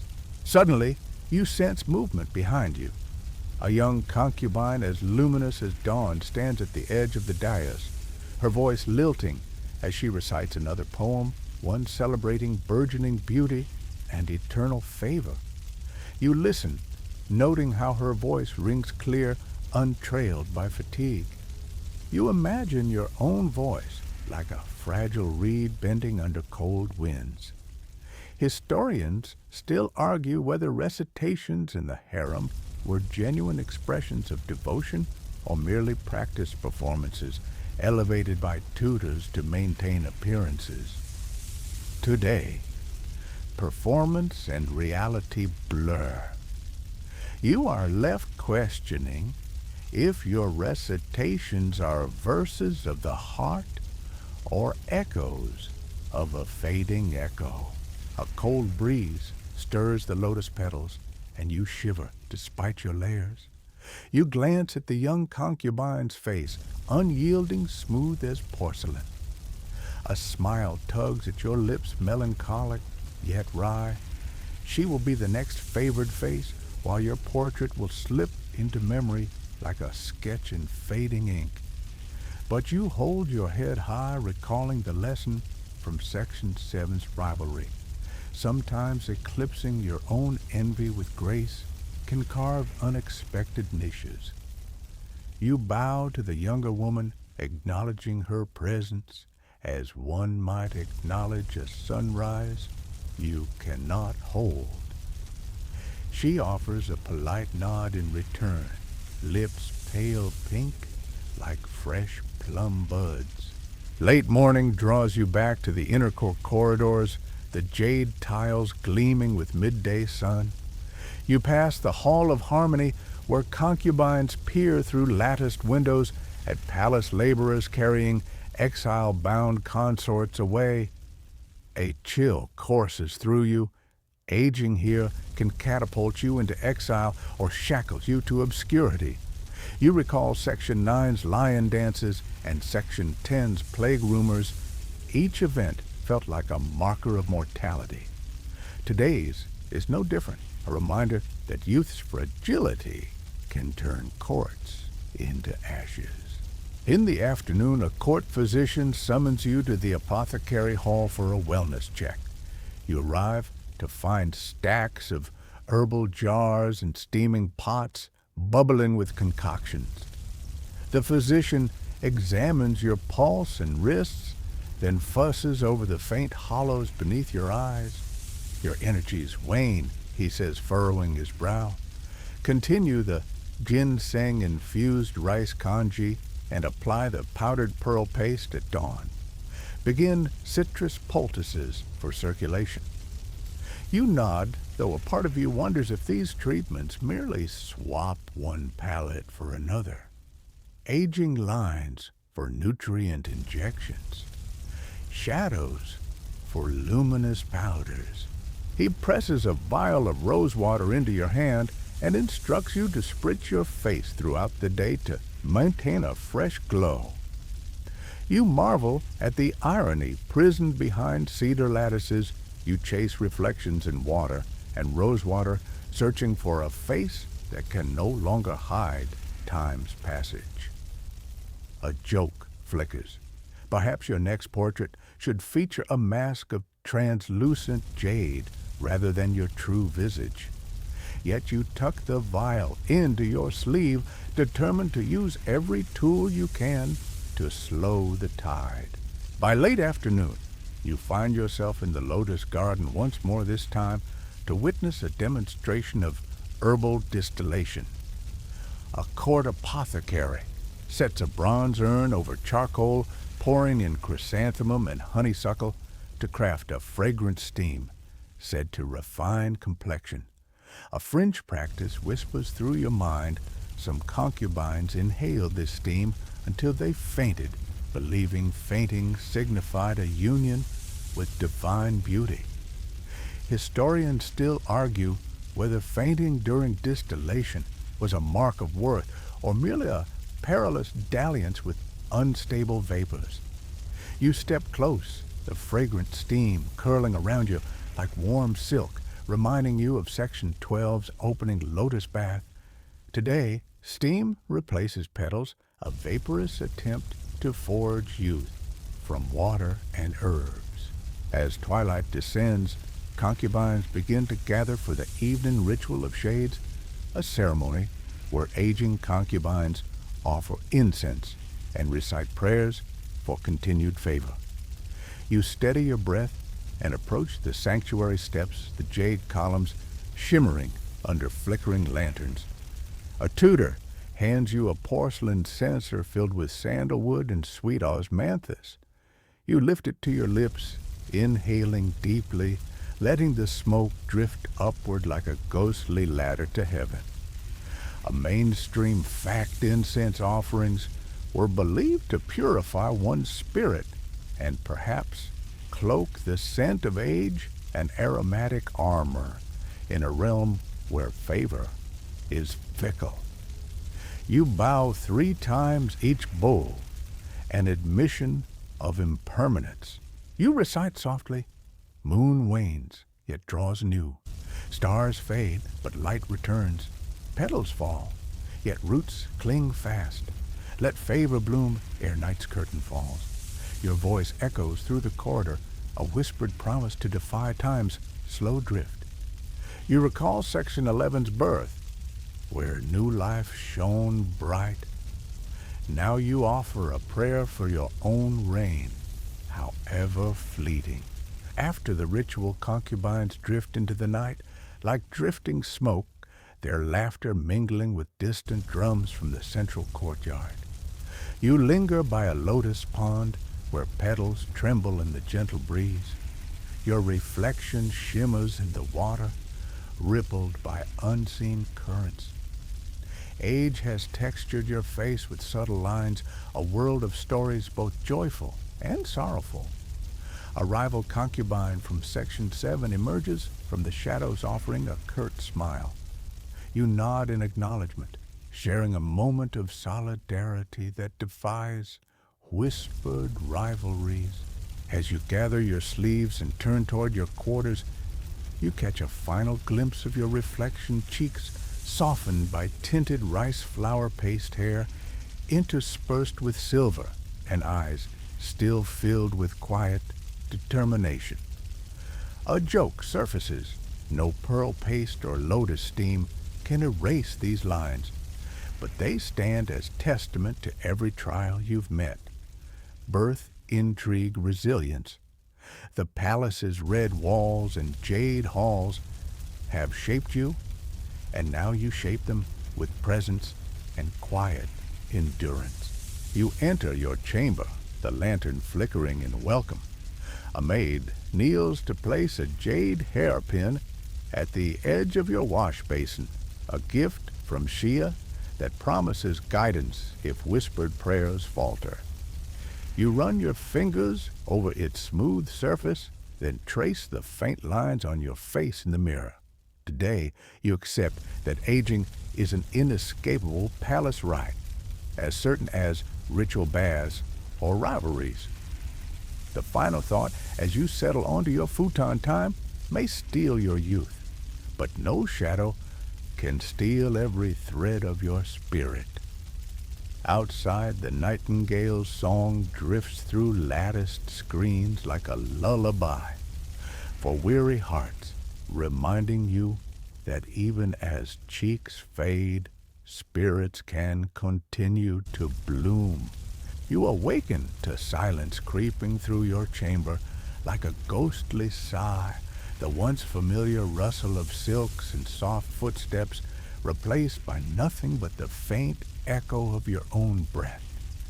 The red lacquered walls feel emptier now, as though they have withdrawn their warmth, leaving you alone in a gilded corner of the inner court. Yesterday, the emperor's favor still flickered like a candle in the wind.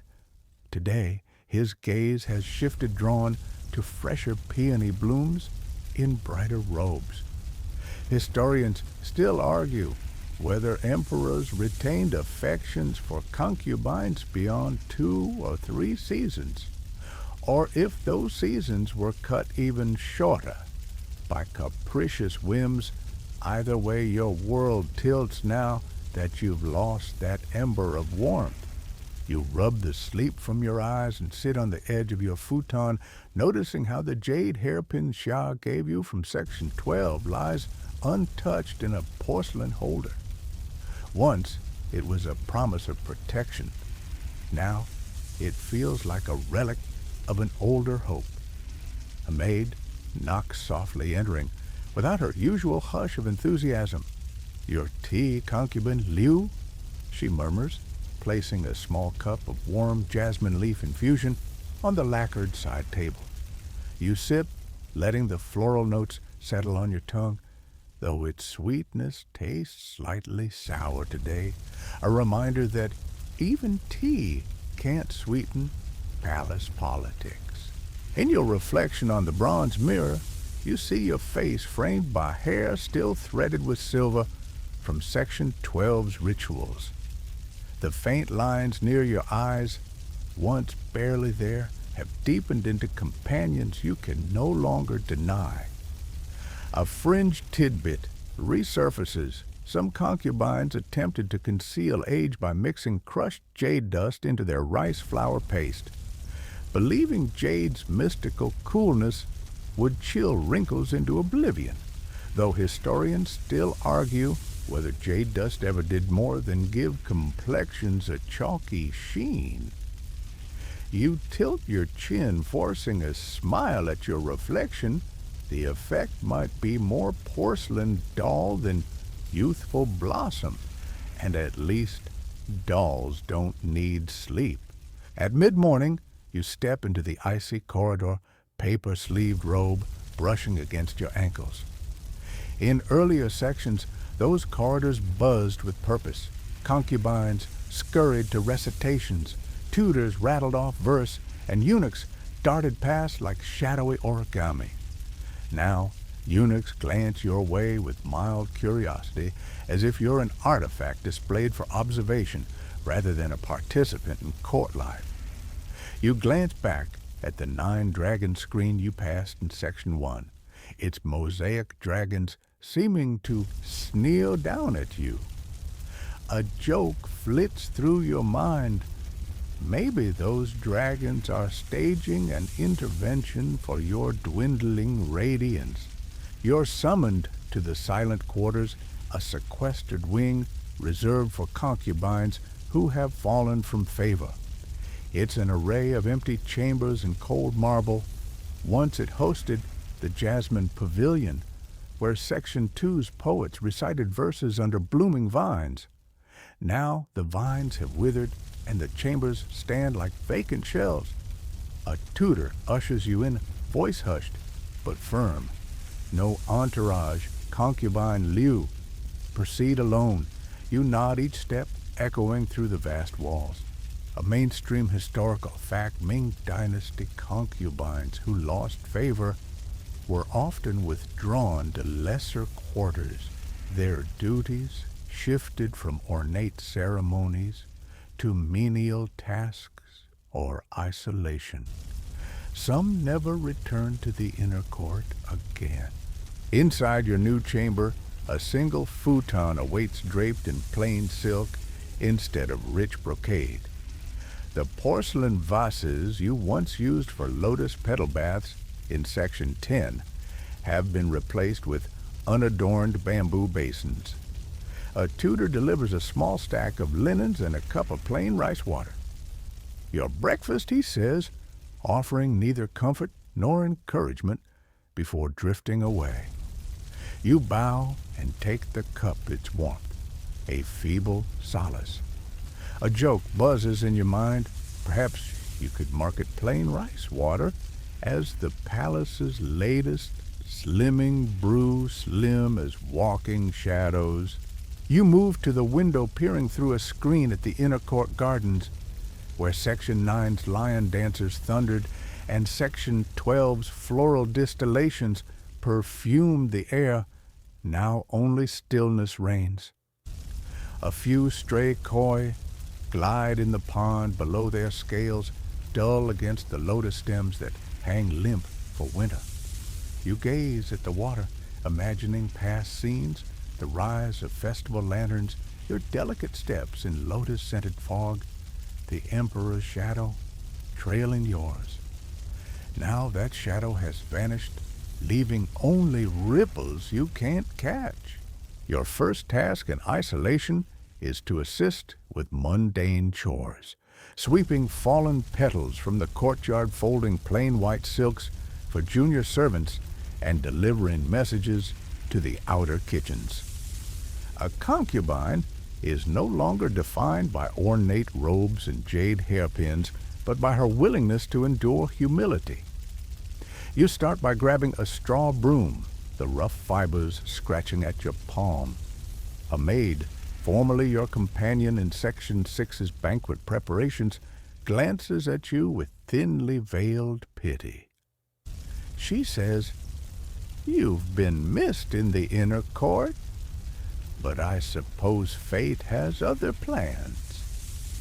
You merely nod and press on, sweeping petals that flap like broken hearts in the breeze.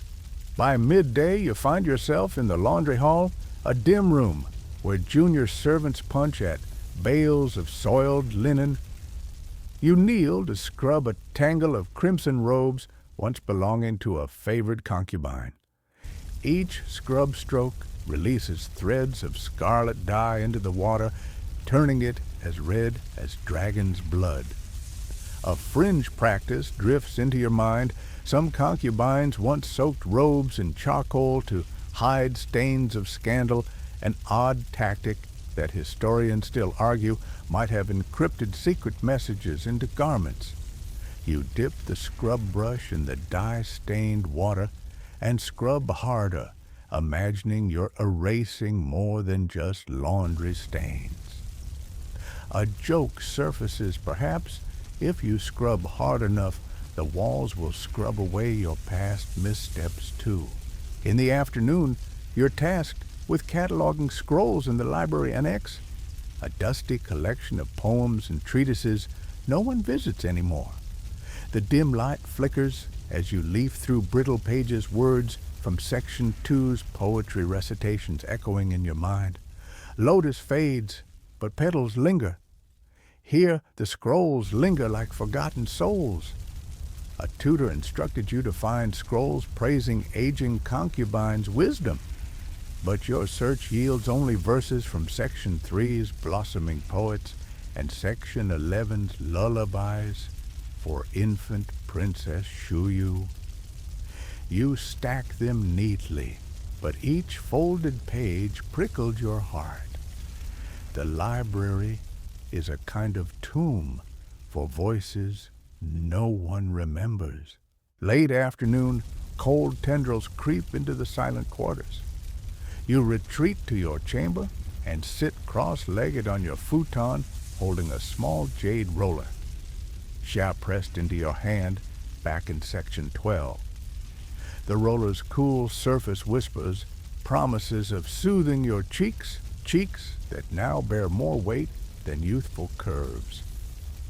You roll it softly across your jaw, recalling Section 5's grueling beauty regimens and Section 8's midnight ministrations in the Emperor's chambers.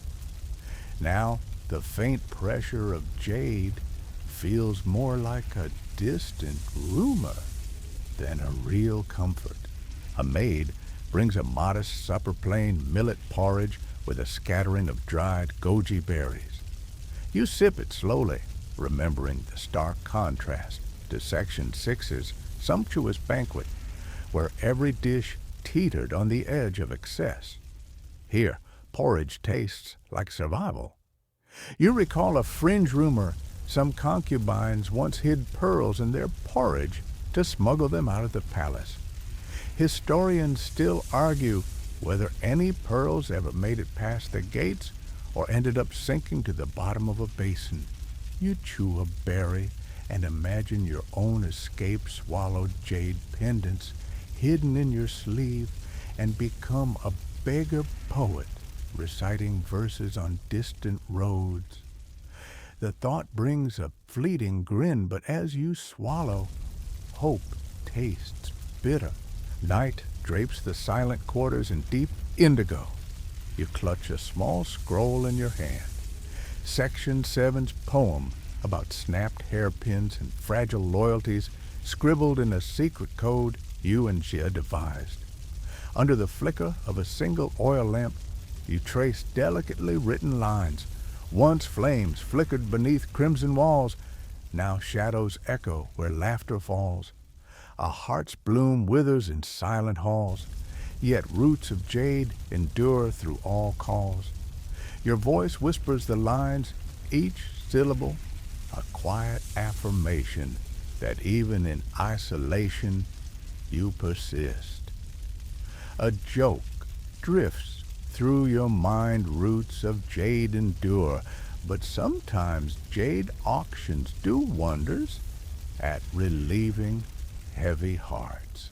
You lay the scroll aside and reach for the jade amulet Zia pressed around Princess Shuyu's neck in section 11. You hold it close, remembering the warmth of new life and the Emperor's whispered praise. Now that warmth feels like flickering embers beneath layers of ash. Still, the jade's cool surface feels like a promise. No matter how far you fall, the stone remains unbroken. Sleep arrives slowly, a hesitant visitor. You close your eyes and let memories from earlier sections drift through your mind, the lavish rituals of Section 5, the palace intrigue of Section 4, the Emperor's private words from Section 8, and your daughter's first cry in Section 11. In each memory, you find a thread of strength lotus petals that persist, jade rollers that soothe scrolls that speak, and roots of jade that endure. Even as Concubine's status fades and isolation beckons, those threads weave together into a tapestry you refuse to abandon.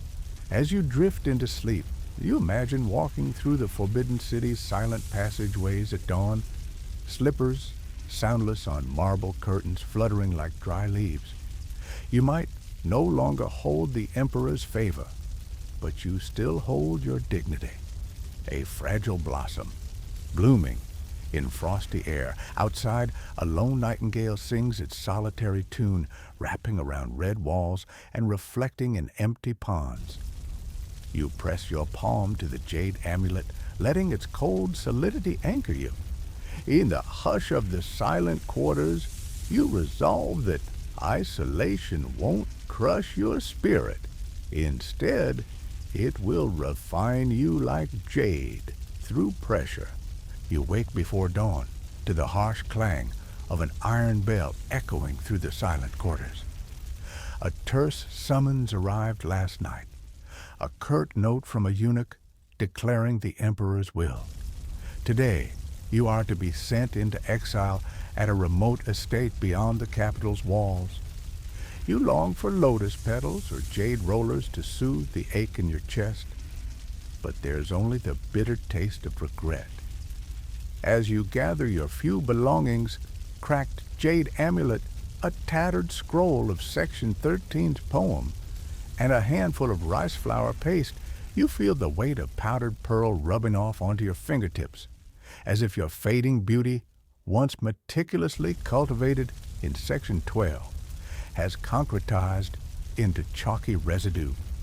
A fringed tidbit drifts through your mind. Some disgraced concubines secretly slipped love letters into their sashes, hoping a sympathetic messenger might deliver them, though historians still argue whether any letter ever survived exile or simply vanished into palace archives. Today, you will discover whether such messages truly travel further than whispered rumors. At sunrise, you step through the black lacquered gates of the silent quarters, flanked by two grim-faced eunuchs. The morning light fractures across crimson walls, reflecting shards of memory, Section 1's hopeful entry, Section 8's stolen intimacy, and Section 11's tender moment with Princess Shuyu. Now those reflections feel as distant as lotus blossoms wilting under frost. You trudge past empty courtyards where echoing laughter once danced, now replaced by a hush so profound you can almost hear the ghosts of your former steps. A joke flutters in your mind. If you wanted true silence, you should have demanded exile earlier. But here, the quiet amplifies every heartbeat like a gong.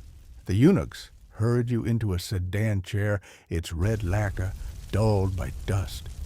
the carriers hoisted onto their shoulders, you feel every muscle in their backs tighten, echoing your own tightened chest.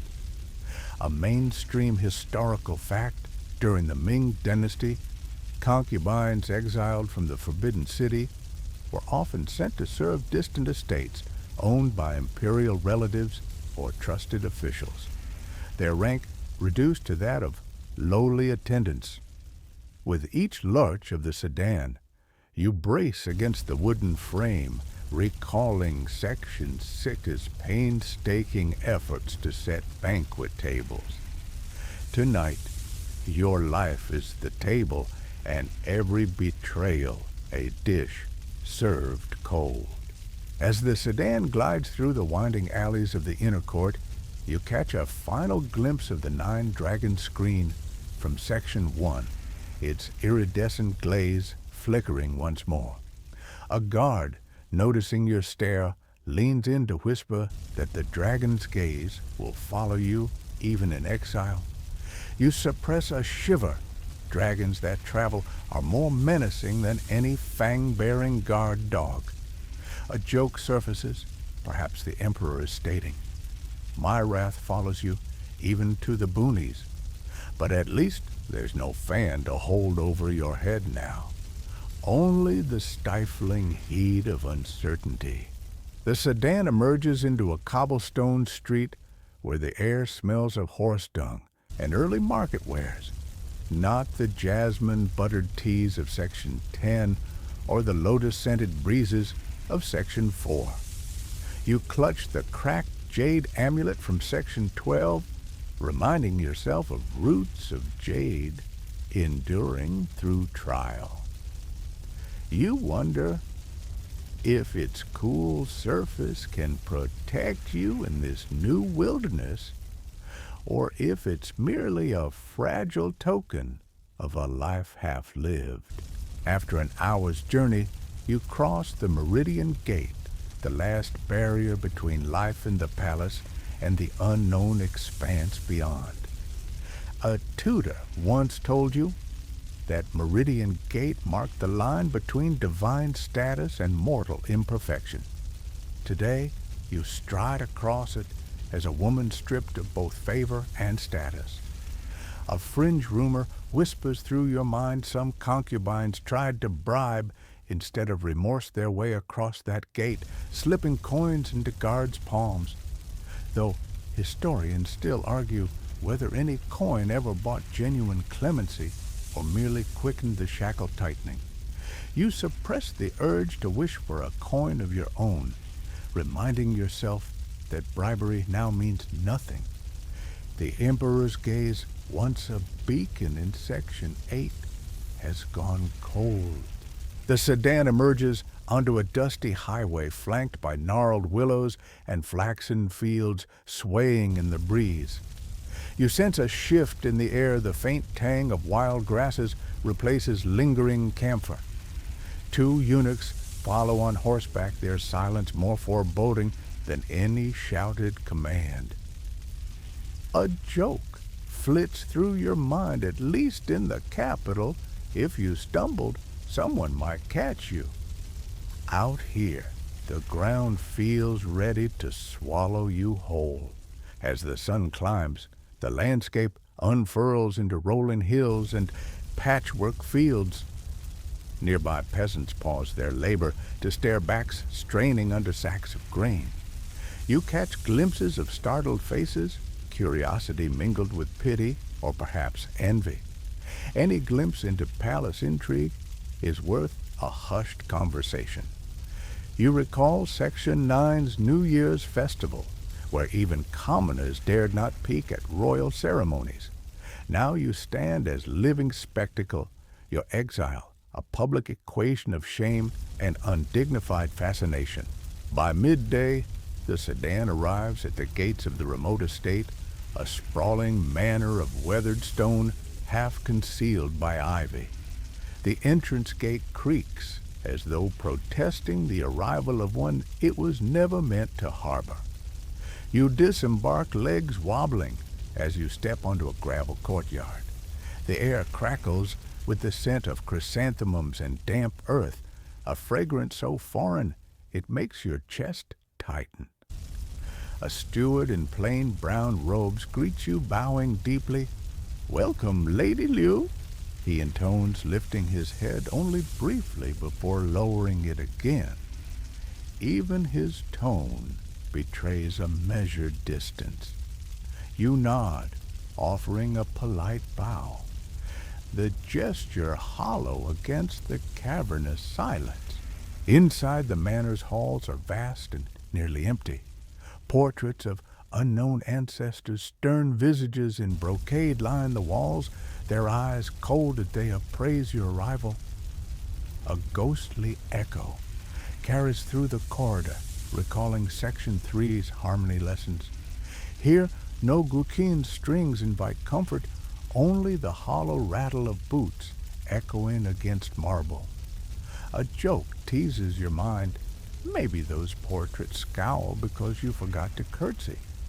Or perhaps they scowl at your powdered pallor, now fading from neglect. You are assigned a small chamber on the second floor, a simple space with rough-hewn wooden beams and plain linen curtains. The bed is a straw mat on weathered boards, stark against the silken canopies of Section 13's favored quarters. A single paper lantern flickers in the corner. Its glow casts dancing shadows across chipped walls.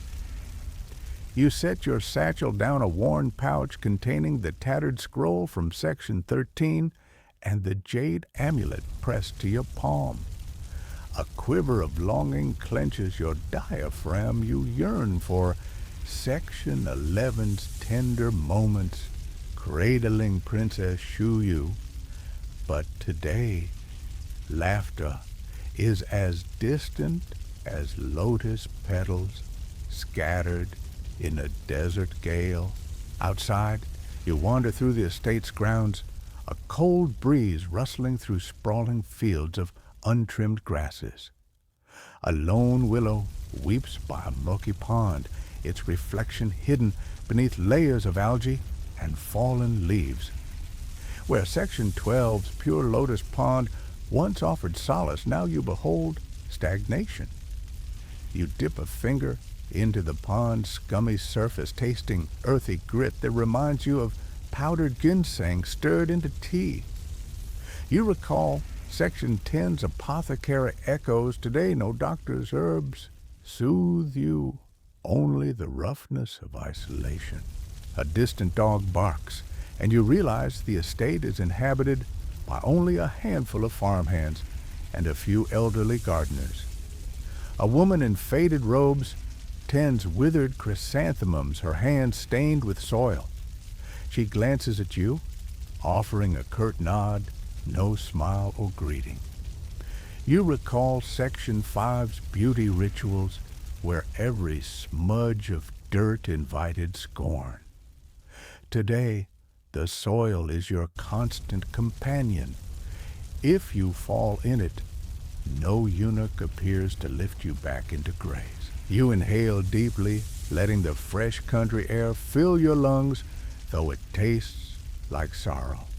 A fringed tidbit drifts through memory.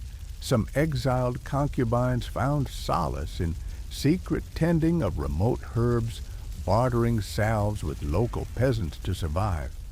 Historians still argue whether any concubine ever fully escaped her past, or if exile merely transplanted her to a harsher garden.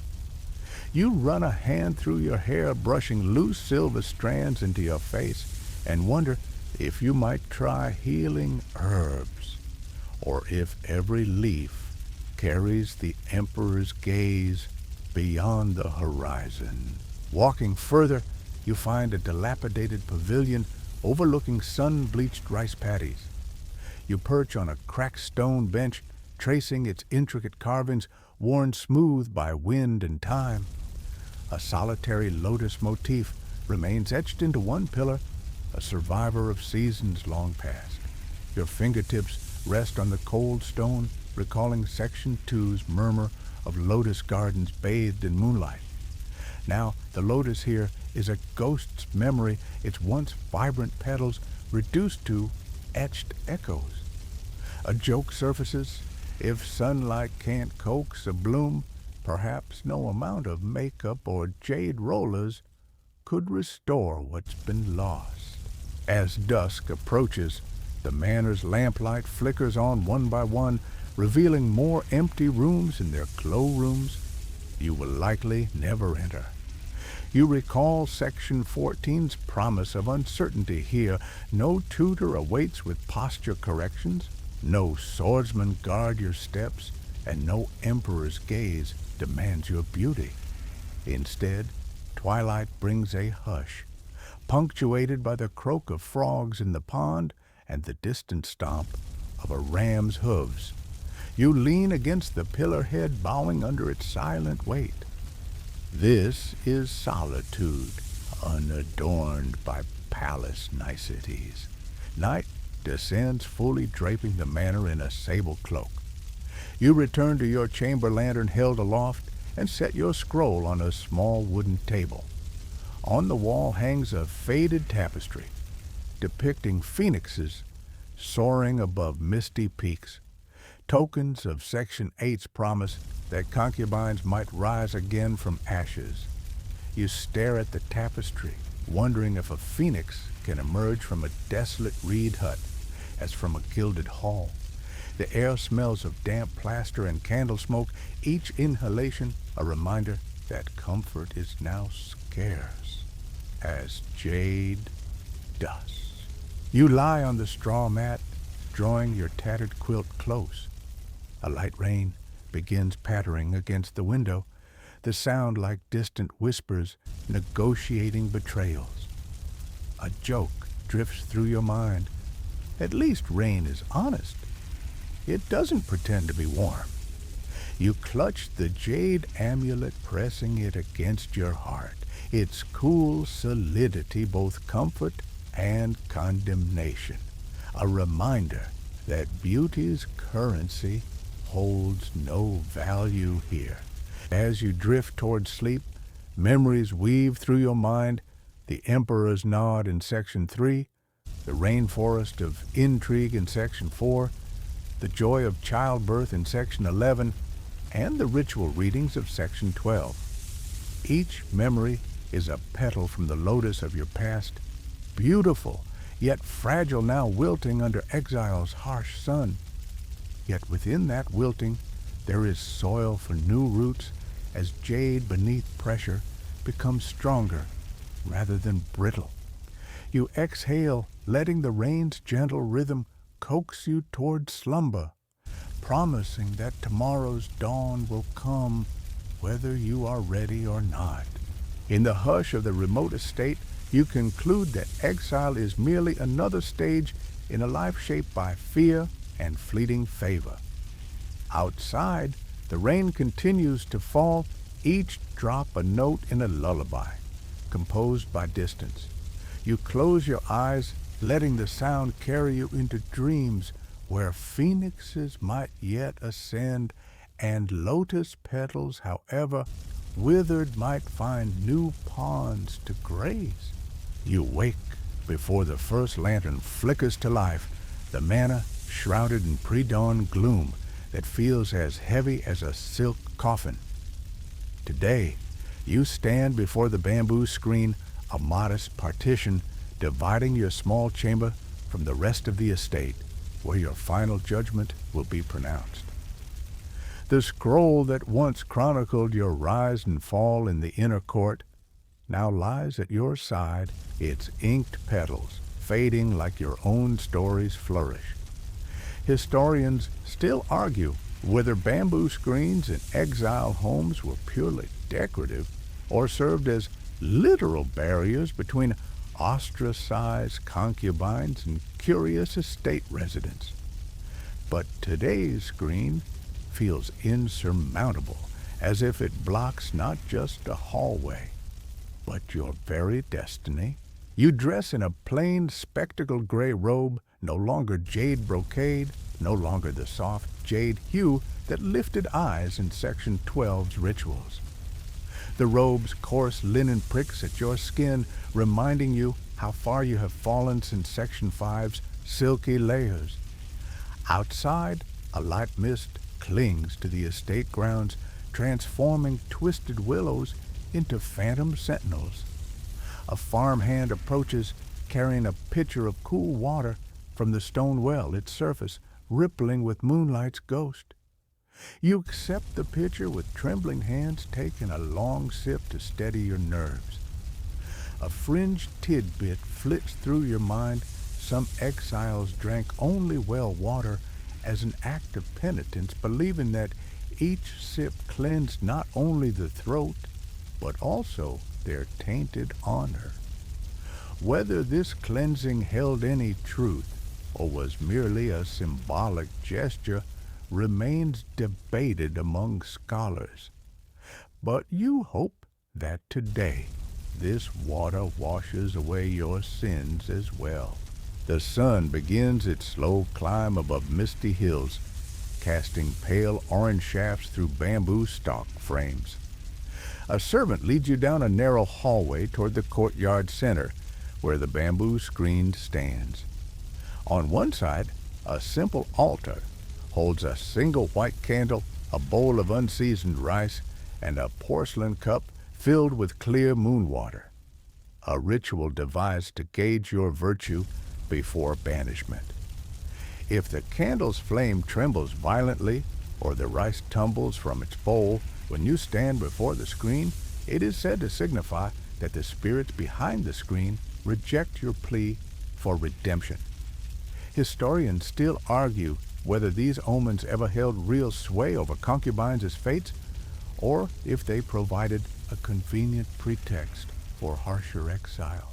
Today you stand before them, uncertain whether their power is genuine or merely a stage act in a cruel play. The courtyard is empty, except for the faint rustle of bamboo fronds swaying in a non-existent breeze.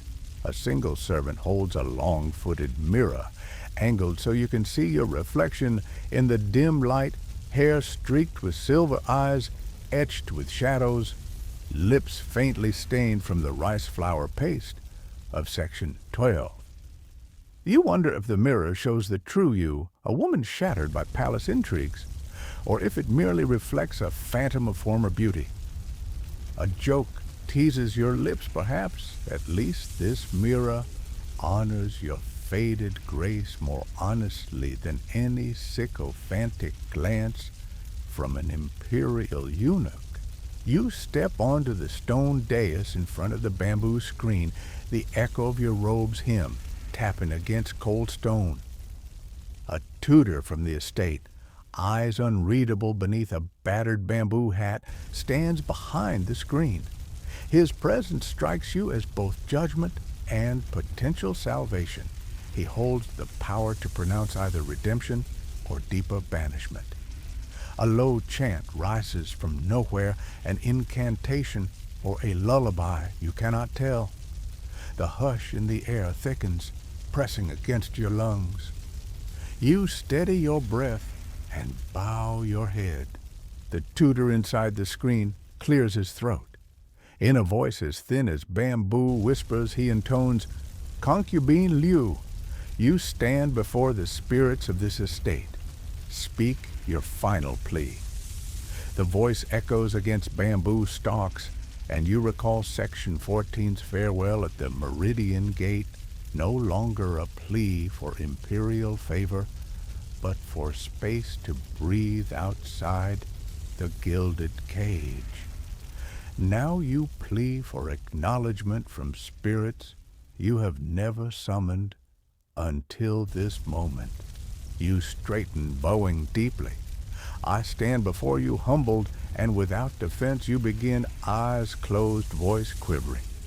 As if shaken by winter winds, I have tasted forbidden tea of palace intrigue, drunk from the poisoned chalice of favor, and felt the bitter draught of exile. In my fall I learned that beauty contrasted with cruelty, and loyalty twisted into betrayal. If the spirits deem me worthy of faint redemption, Let the flame burn steady. Let the rice rest in quiet stillness, and let the water remain clear. You inhale, letting the chill of morning settle in your bones, and step back. All at once, stillness shatters. The candle's flame flickers violently, leaning away from you as though recoiling from a hidden wind.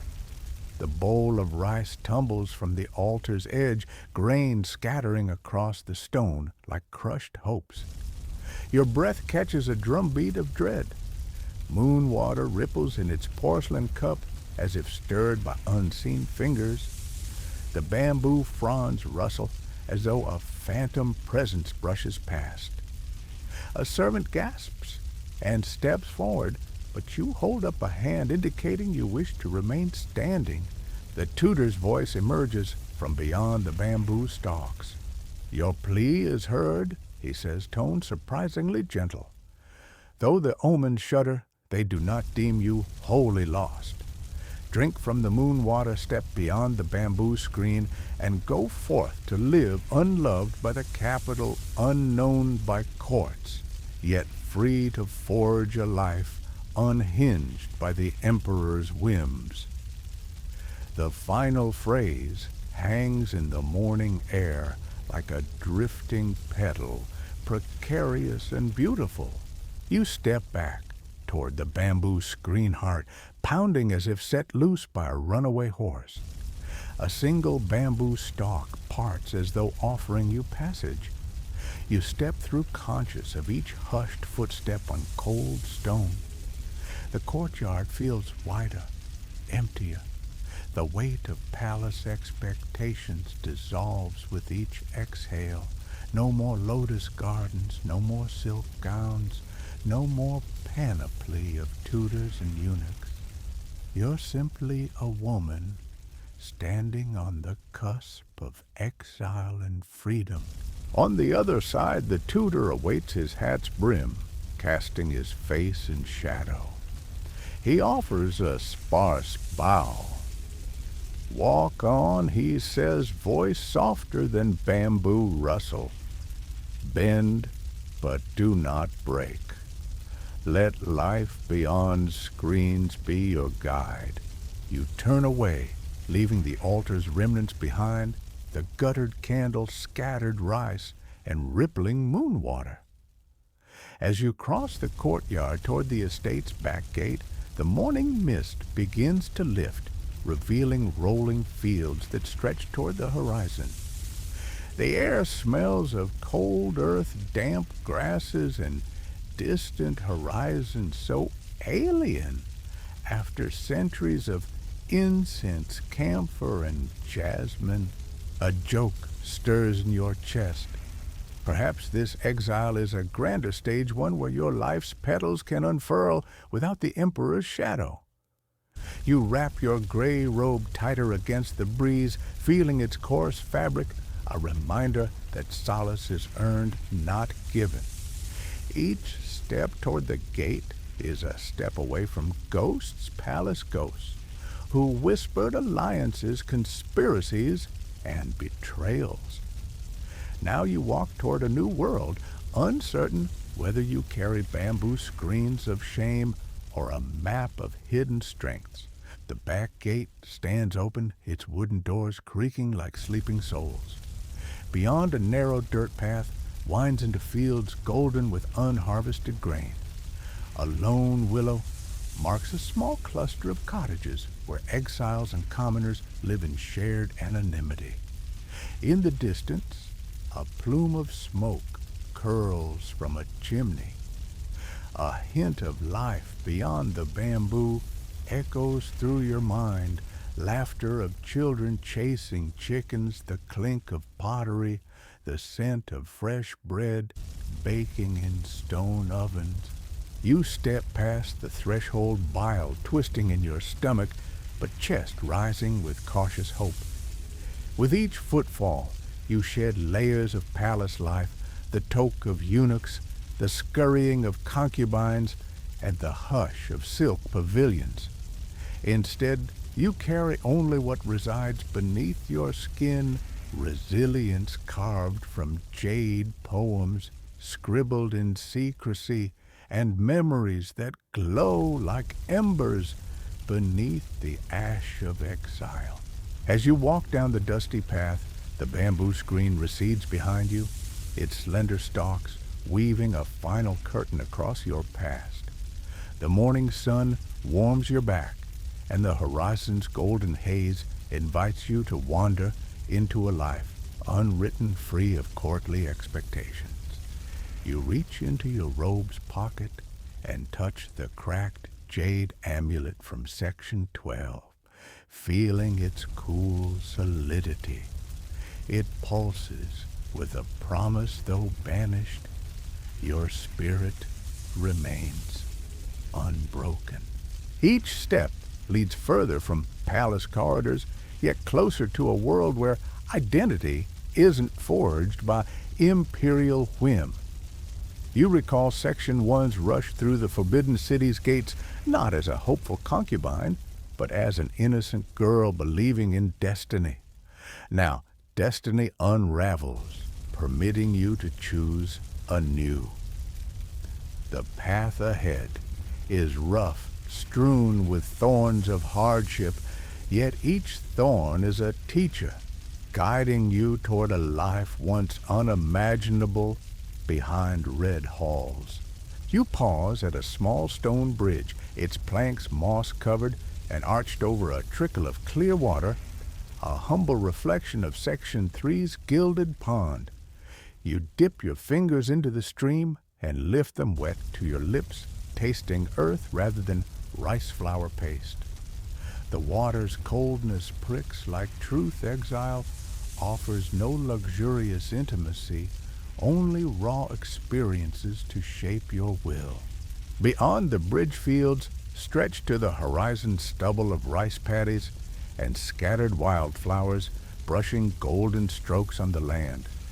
A farmhouse emerges, smoke curling lazily from its chimney.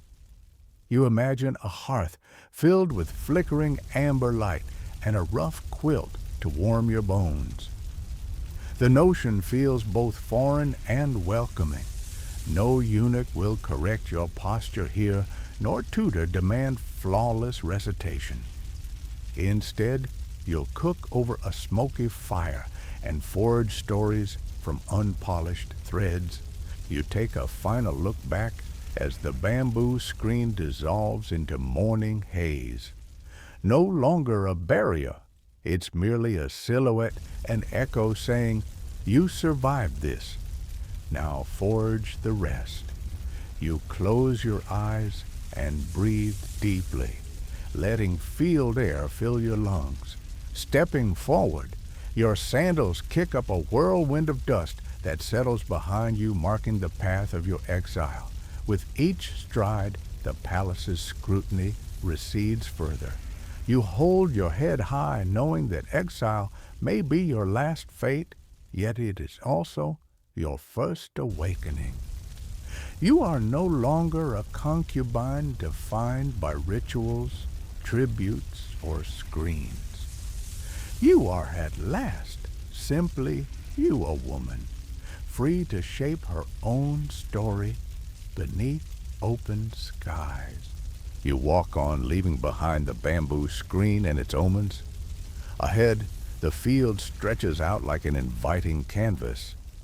Your cracked jade amulet pulses once more against your skin, a reminder that while your story of palace intrigue, trials, and birth ended behind those slender stalks, a new tale begins here in the warmth of sunrise. As you move toward the farmhouse, a distant crow caws its call echoing across fields like a farewell and a greeting intertwined. You pause at the farmhouse's threshold, heart thumping in your chest. The door creaks open, revealing a humble hearth and an aged matron with kind eyes. She offers a small bowl of stew, the scent fragrant with garlic and herbs. You accept it gratefully, knowing that every bite fleshes out a new chapter beyond bamboo screens and palace walls.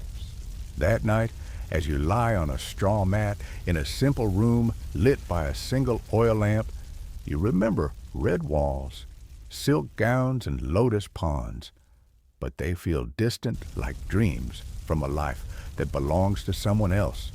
You roll onto your side and close your eyes, listening to the nocturnal chorus of frogs and insects. Each note is a lullaby, inviting you to rest in exile's embrace rather than fear its silence. You exhale slowly, the amulet warm against your chest. Tonight, there are no omens to test your virtue, only the steady hum of field life offering you a chance to build a life unwatched by bamboo screens. You drift into sleep, cradled by wide-open skies and the promise of untold sunrises, knowing that exile is not an end, but an invitation to bloom, where bamboo no longer confines you. Night settles over the remote estate like a gentle cloak. The hush of fields under starlight replaces the relentless hush of palace corridors. Close your eyes and imagine warm embers glowing in a rustic hearth, casting flickering shadows on rough-hewn walls. Feel the soft hush of straw beneath your head and the slow rise and fall of your breath as you drift deeper into calm. Let the memory of muted lotus ponds fade like a delicate lotus slipping beneath still water. Release the weight of silk gowns and jingling jade hairpins. Instead, feel the light brush of cool air against your skin. In this quiet, every star above you stitches silver threads through darkness, reminding you that even after exile's cold embrace, hope survives, quiet yet luminous. Beneath the bamboo screen, a heart once beaten by court intrigues has learned to pulse to its own rhythm. Tonight, surrender to a lullaby woven from field whispers, the distant croak of frogs, the faint rustle of willows, and the soft sigh of wind over stubble-strewn fields. Each sound is a gentle cradle easing you into a place where the only test of virtue is kindness toward yourself. Sleep invites you to wander dreams unfettered by palace scripts. Picture yourself stepping lightly across dewy meadows at dawn, lotus blossoms trailing petals like soft promises in your wake. In these dreams, you rise unbound by screens, free to shape a life forged from resilience rather than court favor. Now, breathe deeply. Inhale the night's quiet fragrance. Exhale residual fears into the night sky.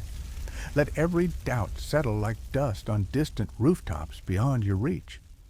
Drift into sleep, knowing that exile does not erase your spirit, it reveals its stubborn bloom beneath wide-open skies. As you drift into gentle slumber, remember, in the hush of fields and the glow of starlight, you are free, your story reborn in the soft cradle of darkness and dawn. End of script. Sweet dreams.